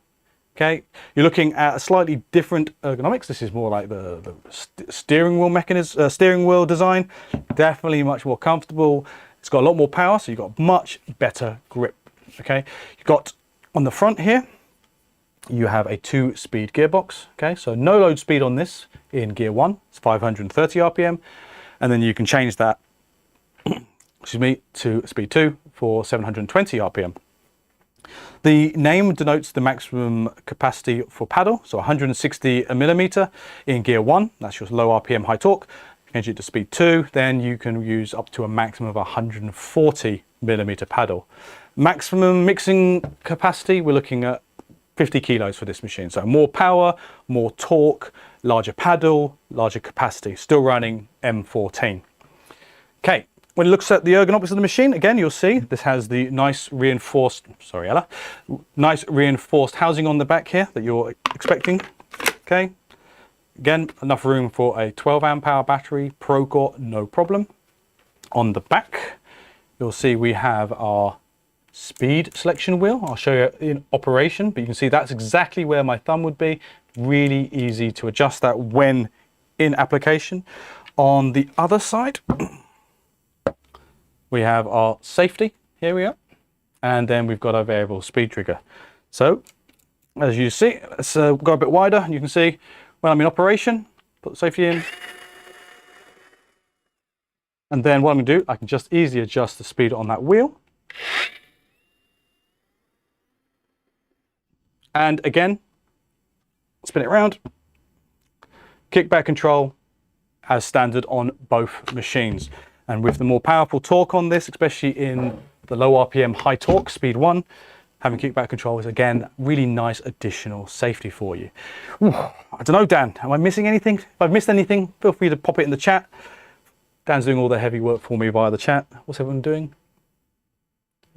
Yeah, cool, nice. Okay, we'll come to some of these questions in a minute, but so you can see, you got now a choice of two 18-volt paddle mixers for a whole wide range of accessories, 20 kilos or 50 kilos, depending on which model you want to purchase, 120 millimeter max paddle or 160 max millimeters, so millimeter max, for a whole wide range of different trades. You can imagine that the bigger of the two machines is going to be similar applications, but you might be working or wanting to work with more or more viscous material. So again, this is a new product in the range. Feel free to let me know what you would use these tools for.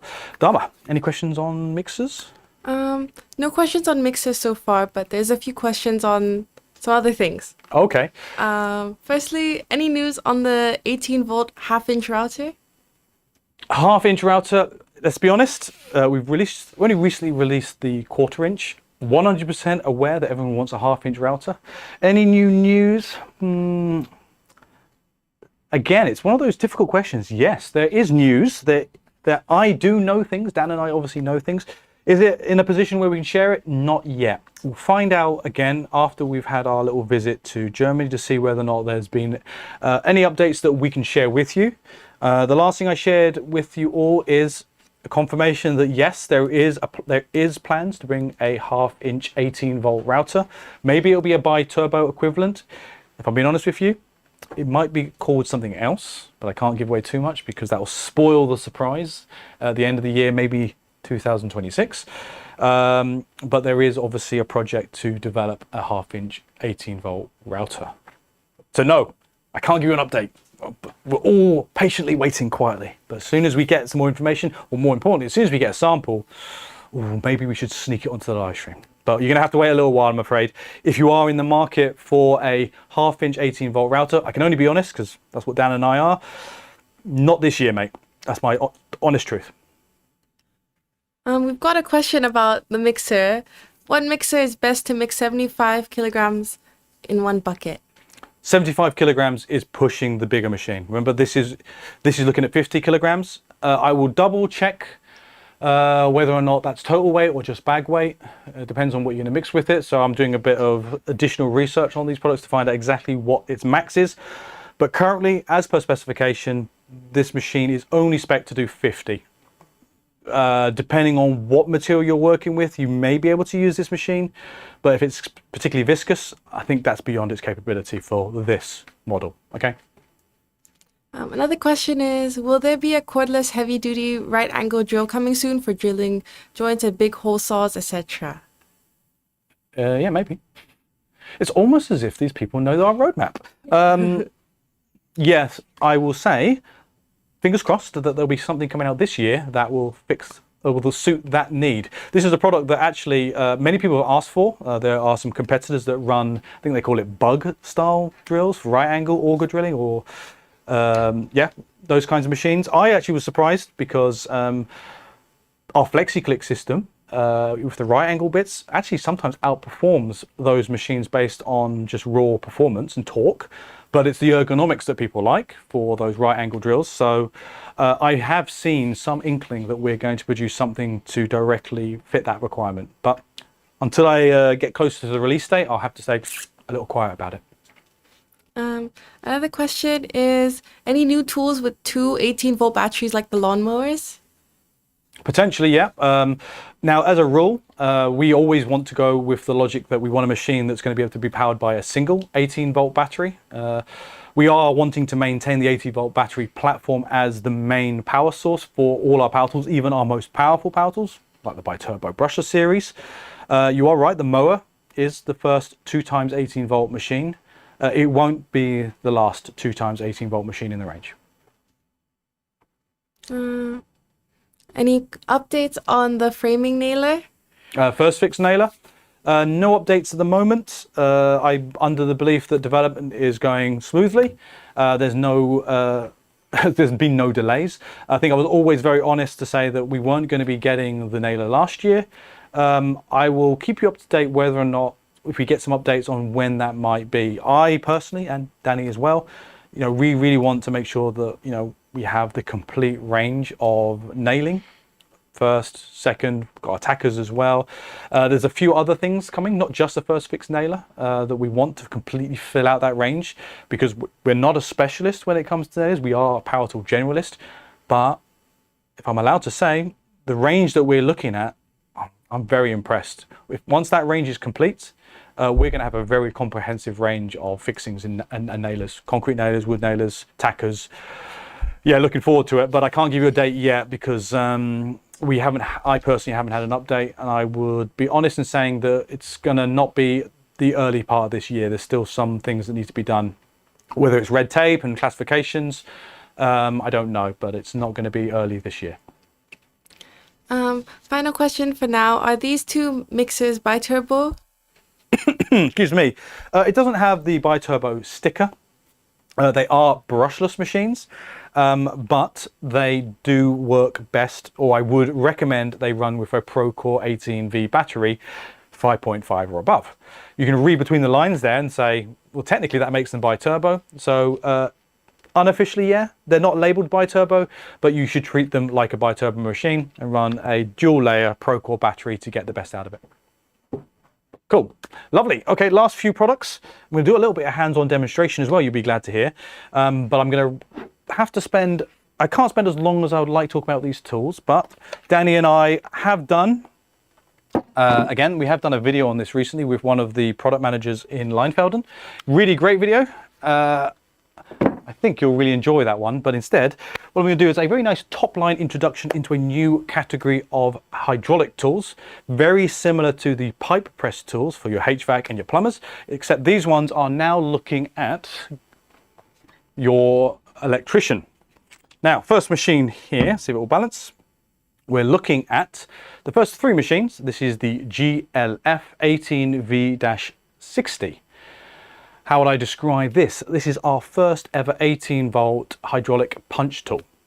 Okay, what's this designed for? Well, essentially this is designed to exert 60 kilonewtons of force to punch holes through metal. Now we're looking at things like the electrical cabinets, for example, where if you want to be putting cables into a cabinet, for example, the last thing you want to be doing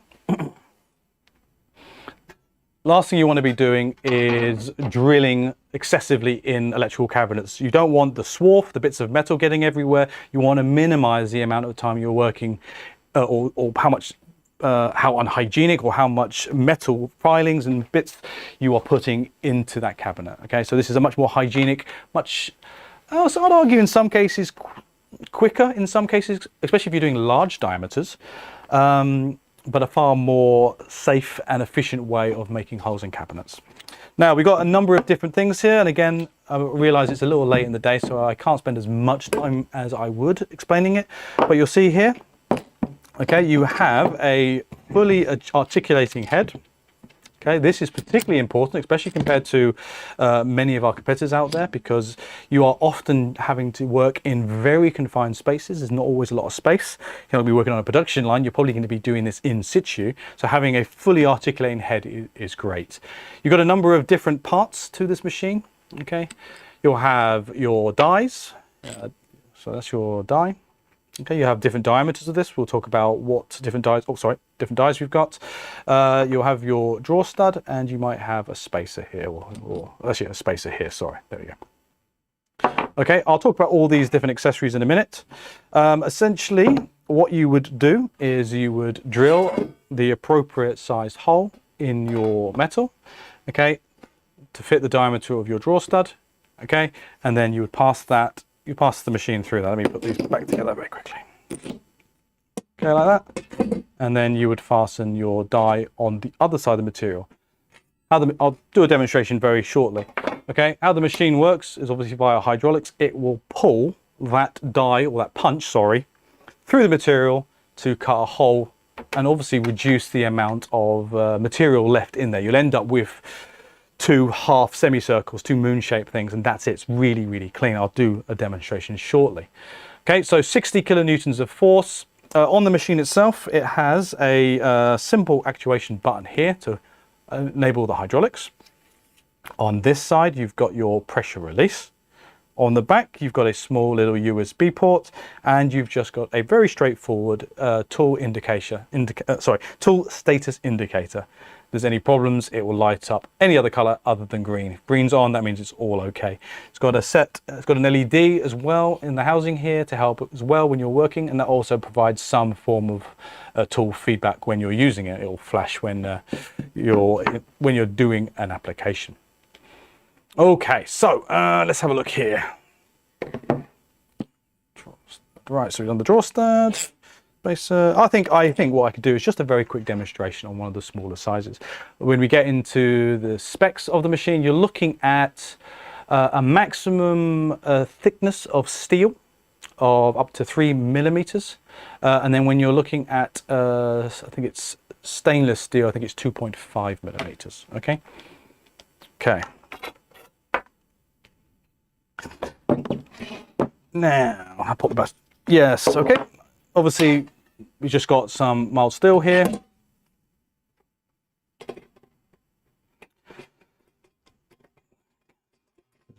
Weird silence. I haven't got Dan here to make small talk with. Let me pop the battery on, or I'll put it on its side. I think if you can just shoot that way, that's probably enough, because all the action's going to happen that side. Okay, I'm just going to activate the machine now. Maybe come a little bit wider for me on the camera. Okay, there, cool. I'm just going to activate the machine. Hopefully you'll hear the hydraulics, and it's a very straightforward and kind of, it's not a particularly dramatic experience, to be honest. Grab the graphs.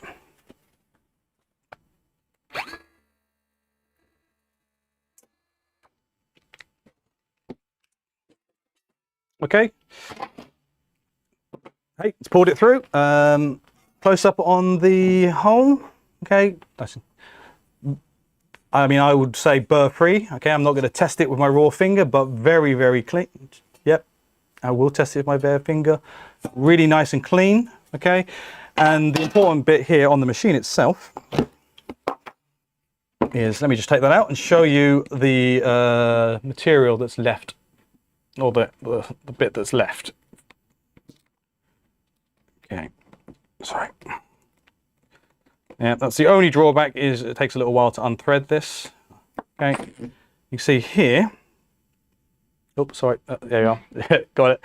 Okay, that's it. There's nothing else in that holder there. So that's all the remaining material. Obviously, if I was going to use a much bigger punch, for example, it's the same. You're going to same with more material, but you're not going to have any excess. You're not going to have any swarf. You're just going to have these 2 sections. Pop that out, reset the machine, do another hole. I've only unfortunately got the smaller punches, but you've got the ability to do much bigger diameters where it becomes more relevant. I had to drill a 10mm hole there, so it seems a bit less efficient to just have the small dies. But trust me, we do much bigger dies for this machine for these typical applications.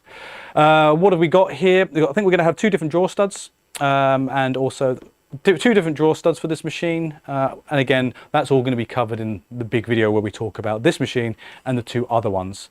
I think hole size, off the top of my head, I think we're doing M16 up to M40.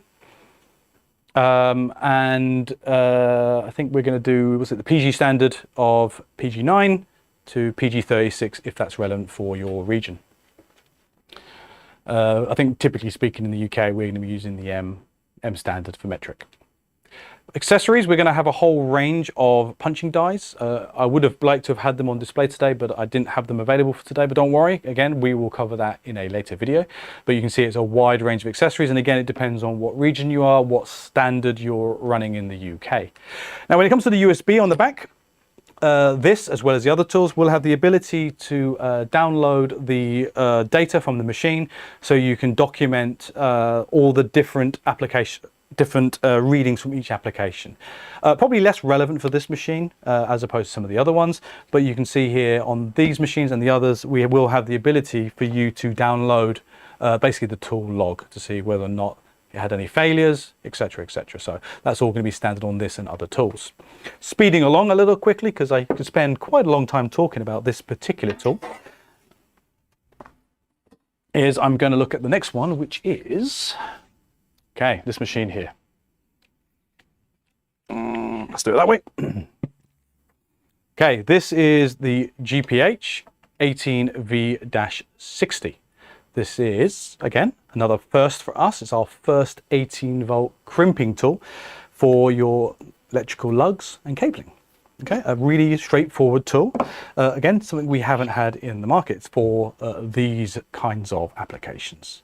Okay, the 60 in the name is the maximum output force. So this is, again, a 60 kilonewton device. Product. Obviously you need that Newton force to crimp these dies. It's designed for max capacity copper cables of 300 millimeters. It'll also do aluminium cables, again 300 millimeters.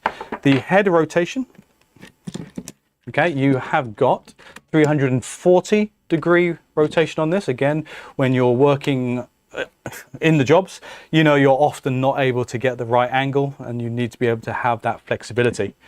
The machine, as it's hydraulic, has a maintenance cycle. It's 20,000 cycles, so a lot of use on this product before you need to send this in for maintenance work, or before you'll even need to consider doing any maintenance work. So really good longevity on the product. Just like the previous machine, it has the same similar features, such as a little USB port here, so you can download the log data from the machine. Little status LED on the back. You have your activation trigger, and then you also have your hydraulic release. So again, if you want to abort for any reason, you can let go of the trigger and then you can press that to reset the internal hydraulics. Okay, opening the top here. Okay, you've got your dies at the top. Obviously, depending on what cable diameter, what lug size you're working with, you need to buy and use the appropriate dies. We're going to have a wide range of these dies for all the different standards out there. We'll cover that very, very briefly in a moment. What's the machine designed for? Well, it's designed for both class 2 multi-strand or this one here, which is a class 5 multi-strand. Okay, it's not designed, or this product's not intended currently to work with class 1 or class 6. So that's like class 1 is going to be your single, very thick single strand, and also class 6, which is your extra fine multi-strand. Okay. Now, what shall I do, guys? I mean, I could just do a demonstration. I think that's probably the easiest way of doing it. What else can I talk about? No, I think a demonstration will probably be the best way of doing it. If you're not familiar with these machines, very straightforward. I mean, I've just prepped this with my dismantling knife. Oh, hold on. I'll put my battery on as well. I'll close this up because don't need to have that open for this application. Okay, yeah, I just prepped it very quickly with my dismantling knife, this multi-strand. I'll pop that through. Let's do it this way. Okay. Oh, hold on.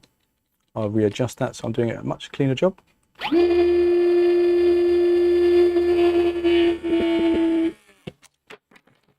Failed miserably. Let me grab another application. Sorry about that. What I did wrong there is I didn't apply it in the correct place. So I would argue I could have nosed that up. I can then release the pressure I'll start again. Okay, I'll put it where the actual copper is, Chris. That does help, doesn't it?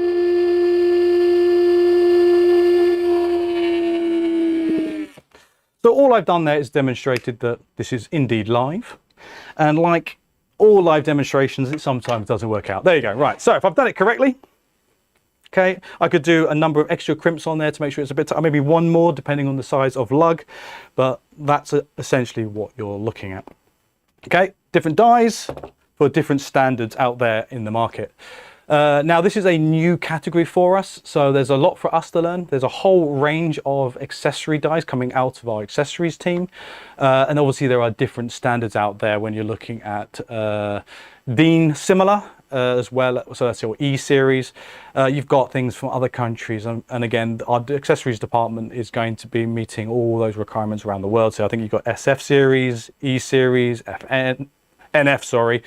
But essentially you've got Dean similar and Dean copper is going to be your main standards for the die. Dan's probably going to correct me in the chat there, but exactly, there's a whole range of different accessories and dies to fit the necessary cable types as well as the lugs. I'm not an electrician. I don't claim to be. I don't get paid well enough to be an electrician. But if you are an electrician, you understand all of these standards, requirements, and dies. We're going to have all the standard ones covered out there. Same for the lugs and connectors. Tubular Dean series and Dean similar. I think I've got that right. Last few slides. Okay. Last machine I should actually gather. Okay, so I said there were 3 machines in the range. There's one more left to look at. And it wouldn't be complete without this type of tool. Okay, so we're looking at a cable cutter. This is going to be our new GKH 18V-50. Okay, this is designed for cutting copper and aluminium cables up to a maximum diameter of 40 millimeters. Why is it a 50 if it cuts 40 millimeter cables? Well, it's again due to that pneumatic force. This has got an output force of that 50 kilonewtons. Maintenance cycle of 20,000 cycles, maximum cut capacity of 40 millimeters as I described. This has a 360-degree rotation, so more, well, it's unlimited essentially. Has the same functionality as before. You have your LED status as well as your USB output, again to read the tool data and the log on the machine. You have your activation trigger, and then you have your hydraulic release. Okay, essentially, I think that covers a lot of the information. Again, we've got a video coming out where we talk about all 3 machines in a lot more detail. We go into all the different features, especially talking about things like the intelligent cutting detection, which helps protect the hydraulics. Okay, we've got a lot of internal monitoring that goes on, again, to maintain the service, and again, informs the tool status on the back there. So lots of really great internal features that, you know, we could spend a little bit of time on, but we're not going to do it this day, because what I'm going to do, quick demonstration, just obviously you can see it in action. It will do far thicker, of course. I think I might just use the cable I had here. Pop the battery on, cut the cable. It's one of those things, you don't need it to be too complicated. Remember, activation trigger here. Okay.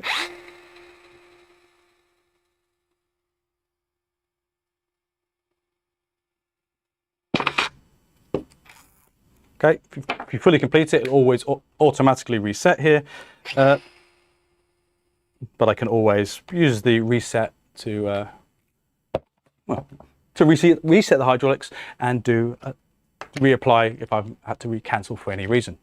Anything else? I think, wow, not when it comes to these machines. I think, again, what we're trying to do is expand our tool bag when it comes to our electrician's tool bag, and we have to start somewhere, and we thought, with these heavy duty hydraulic machines, I think we're going to make good headway in conjunction, of course, with the electrical elements for the concrete nailer. So we're really filling out the electrician's tool bag. If you add that in conjunction with our VDE hand tools as well, do you know what? We've done quite well in the last, well, it's not even a year really, maybe a year with the hand tools to really fill out that tool bag. Any last questions, Dharma? I've got one more category of tool to talk about, and then we're going to call it a night. Honestly, there haven't been many questions because Dan's been answering them Good. all. Has anyone mocked me for my terrible fixing? No one laughed at me? No, good. Everyone's been nice to me. And that's good, I'm glad.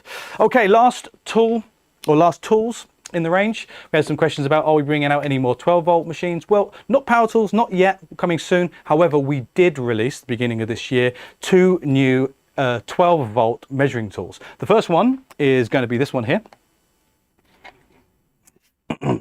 Okay, we're looking at our 12-volt combi laser. This is a GCL 12V 50-22 CG. Okay, let's go through the names very quickly. We've got a 12-volt machine. Now this, as you can see, is actually running the battery adapter, but you can easily remove that and run a 12-volt battery. I'll show you that in the other model. Okay, so this is a hybrid power, 12-volt or alkali batteries for AA's. This is a 50-meter max range. It's a radius tool. So working range of 50 meters. This is a 2 or 22, so it's a generation 2 model, okay, or it's a 2-line laser, and it's generation 2. Lastly, it's connected, so Bluetooth compatible, so you can use this with the Measure On app to remotely control it. And as you can imagine, G stands for green beam. Now let's switch it on. No, before I switch it on, as this is a GCL, you have your cross-line lasers, horizontal and vertical, and if I pop the top here, you see, close up again, sorry, you see there is a window here, and there is a window at the bottom, which means this also has, we call it a combi because it has, I've got to make sure I don't hit the overhead camera, a plumb laser that shoots up and down. So you've got a up and down point laser. If I cycle through the modes, there we go, that's all the modes. You can't see it, trust me. There's also, you can probably see the lighted diode there, and if I lift it up, and go to the close-up camera, thanks Ollie, you can just about see the laser underneath it there. So that allows you to use it for transferring, say, downlighting, or if you're transferring piping, for example, that allows you to use that reference point to correctly transfer points from ceilings to floors, for example. Cross-line beam, gotta make sure I don't hit anyone in the eyes. How shall I do this? Let me point it this way. Make sure no one's getting hit. Good. Okay, right.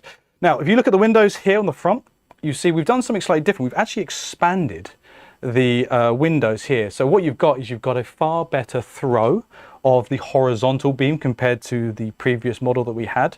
That means you've got a wider throw, a horizontal, meaning you actually don't have to rotate the machine as much because this extra window goes a little further left and right. Okay, working range, just to correct myself, is 25 meters without a receiver, but you can run it on the standard LR7 to get that maximum working range of 50 meters. This is typically going to be an indoor cross-line laser. When it comes to accuracy, I'll switch it off for my safety and everyone else in the team. When it comes to accuracy, it's the standard that you expect from Bosch Professional lasers. You're looking at accuracy of 0.3 millimeters per meter, so exceptionally accurate. It has a self-leveling system. I'll switch it on very quickly, which means that when you place it, it will automatically steady within 4 seconds. The maximum angle at which it can steady itself is plus and minus 4 degrees. This is all standard as per pretty much our entire range of professional cross-line lasers. IP on this machine is 65. In line with all our newest machines. So 6.5 means fully dust protected. 5 means it is more than capable, I think, of taking low pressure water. I mean, that means it's more than capable in dealing with natural weather. Just don't be high pressure washing or going swimming with it, and I think you'll be fine.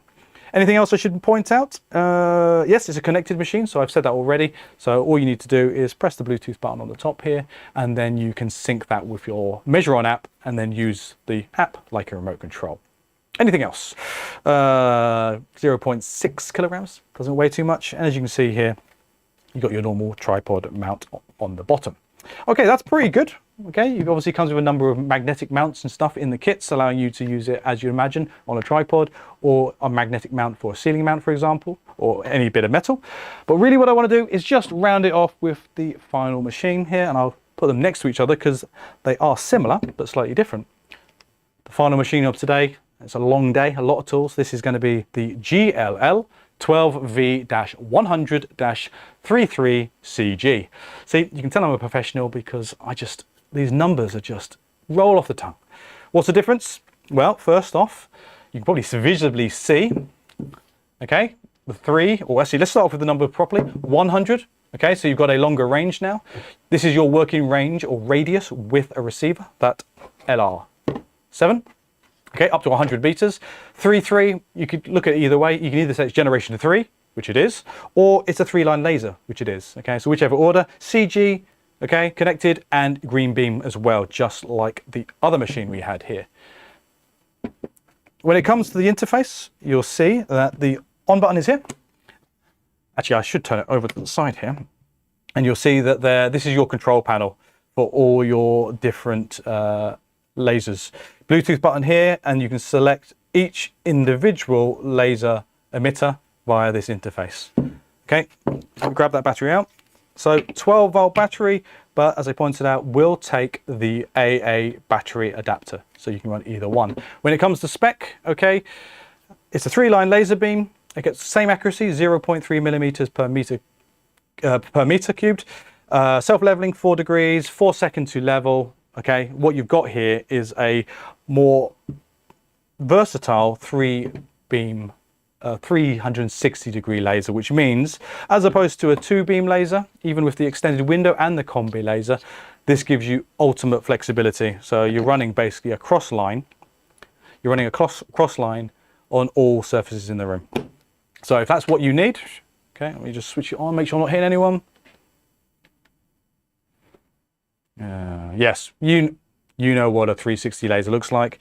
Okay, you can put this in the middle of the room without having to move it, leave that in situ. You've got additional runtime because you're now running on a 12-volt battery. I think that's a low 12-volt battery. And you're looking at about 6 hours runtime on I think it's 6-hour runtime on the alkaline batteries, and obviously you've got extra runtime when running on any of the lithium-ion batteries. This will accept. Well, this one's got 3 amp hour in it. I should have double checked whether or not this will take the 4 and 6. Should. If I had one, I would double check, but I'll get back to you in the comments regardless.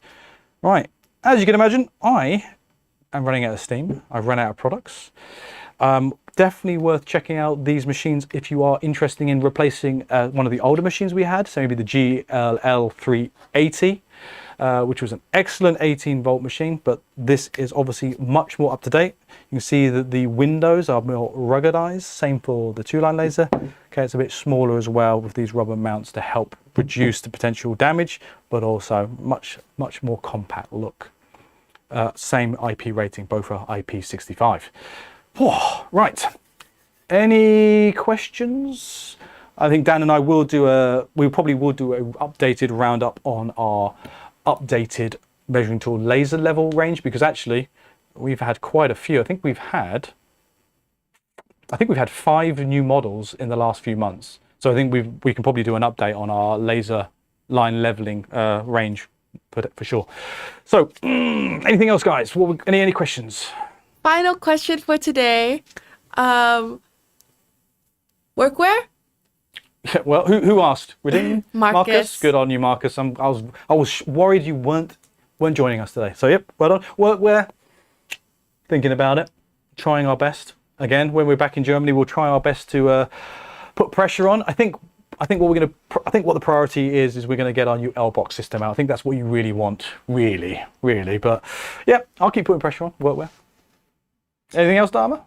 Nope, that's all. Cool. I think it's been a long live stream. I'm really appreciative for everyone in the chat. Dan, thanks as well for getting in the chat and helping answer some of those questions, taking a little bit of the load off me because it's been a long one. We've been doing it for what, guys? 2 hour what? 2.5 something? Yep, that's the problem. Every time we do these live streams, especially for the new products, it's going to get longer and longer because we're producing so many tools. We might have to do part 1 and part 2 at this rate, because otherwise, I think myself and the team, we're going to be here till midnight at this rate. I got a little comment. So before I sign off today, I wanted to make sure I mentioned that if there are any questions in the chat that are unanswered, we'll answer them in the dedicated or a dedicated Q&A live stream that's going to follow this at some point. This is going to be a new format because we understand that not everyone can watch the live streams live, and we're really appreciative of all the people that watch the live stream after we've gone live and this becomes a normal video. But we don't want to leave you out when it comes to the questions that you may or may not have for us. So I'm not sure exactly when, we'll see if we can get one in 2 weeks, but it might be pushing a little bit, but we'll definitely have the next live stream being a Q&A special where we'll answer any questions on this topic or any other questions you've got coming up in, well, looking at the team, at least next month, I reckon we'll definitely have that live stream. So until then, I'm going to go home and have some dinner. I'm very much hungry. I think it's been a really good live stream. Apart from my one mess up, I've done well today. Any final questions? No, Dharma? Perfect. Okay, so thank you very much for myself. Danny in the chat, of course. And Dharma. Yes, don't forget to like and subscribe.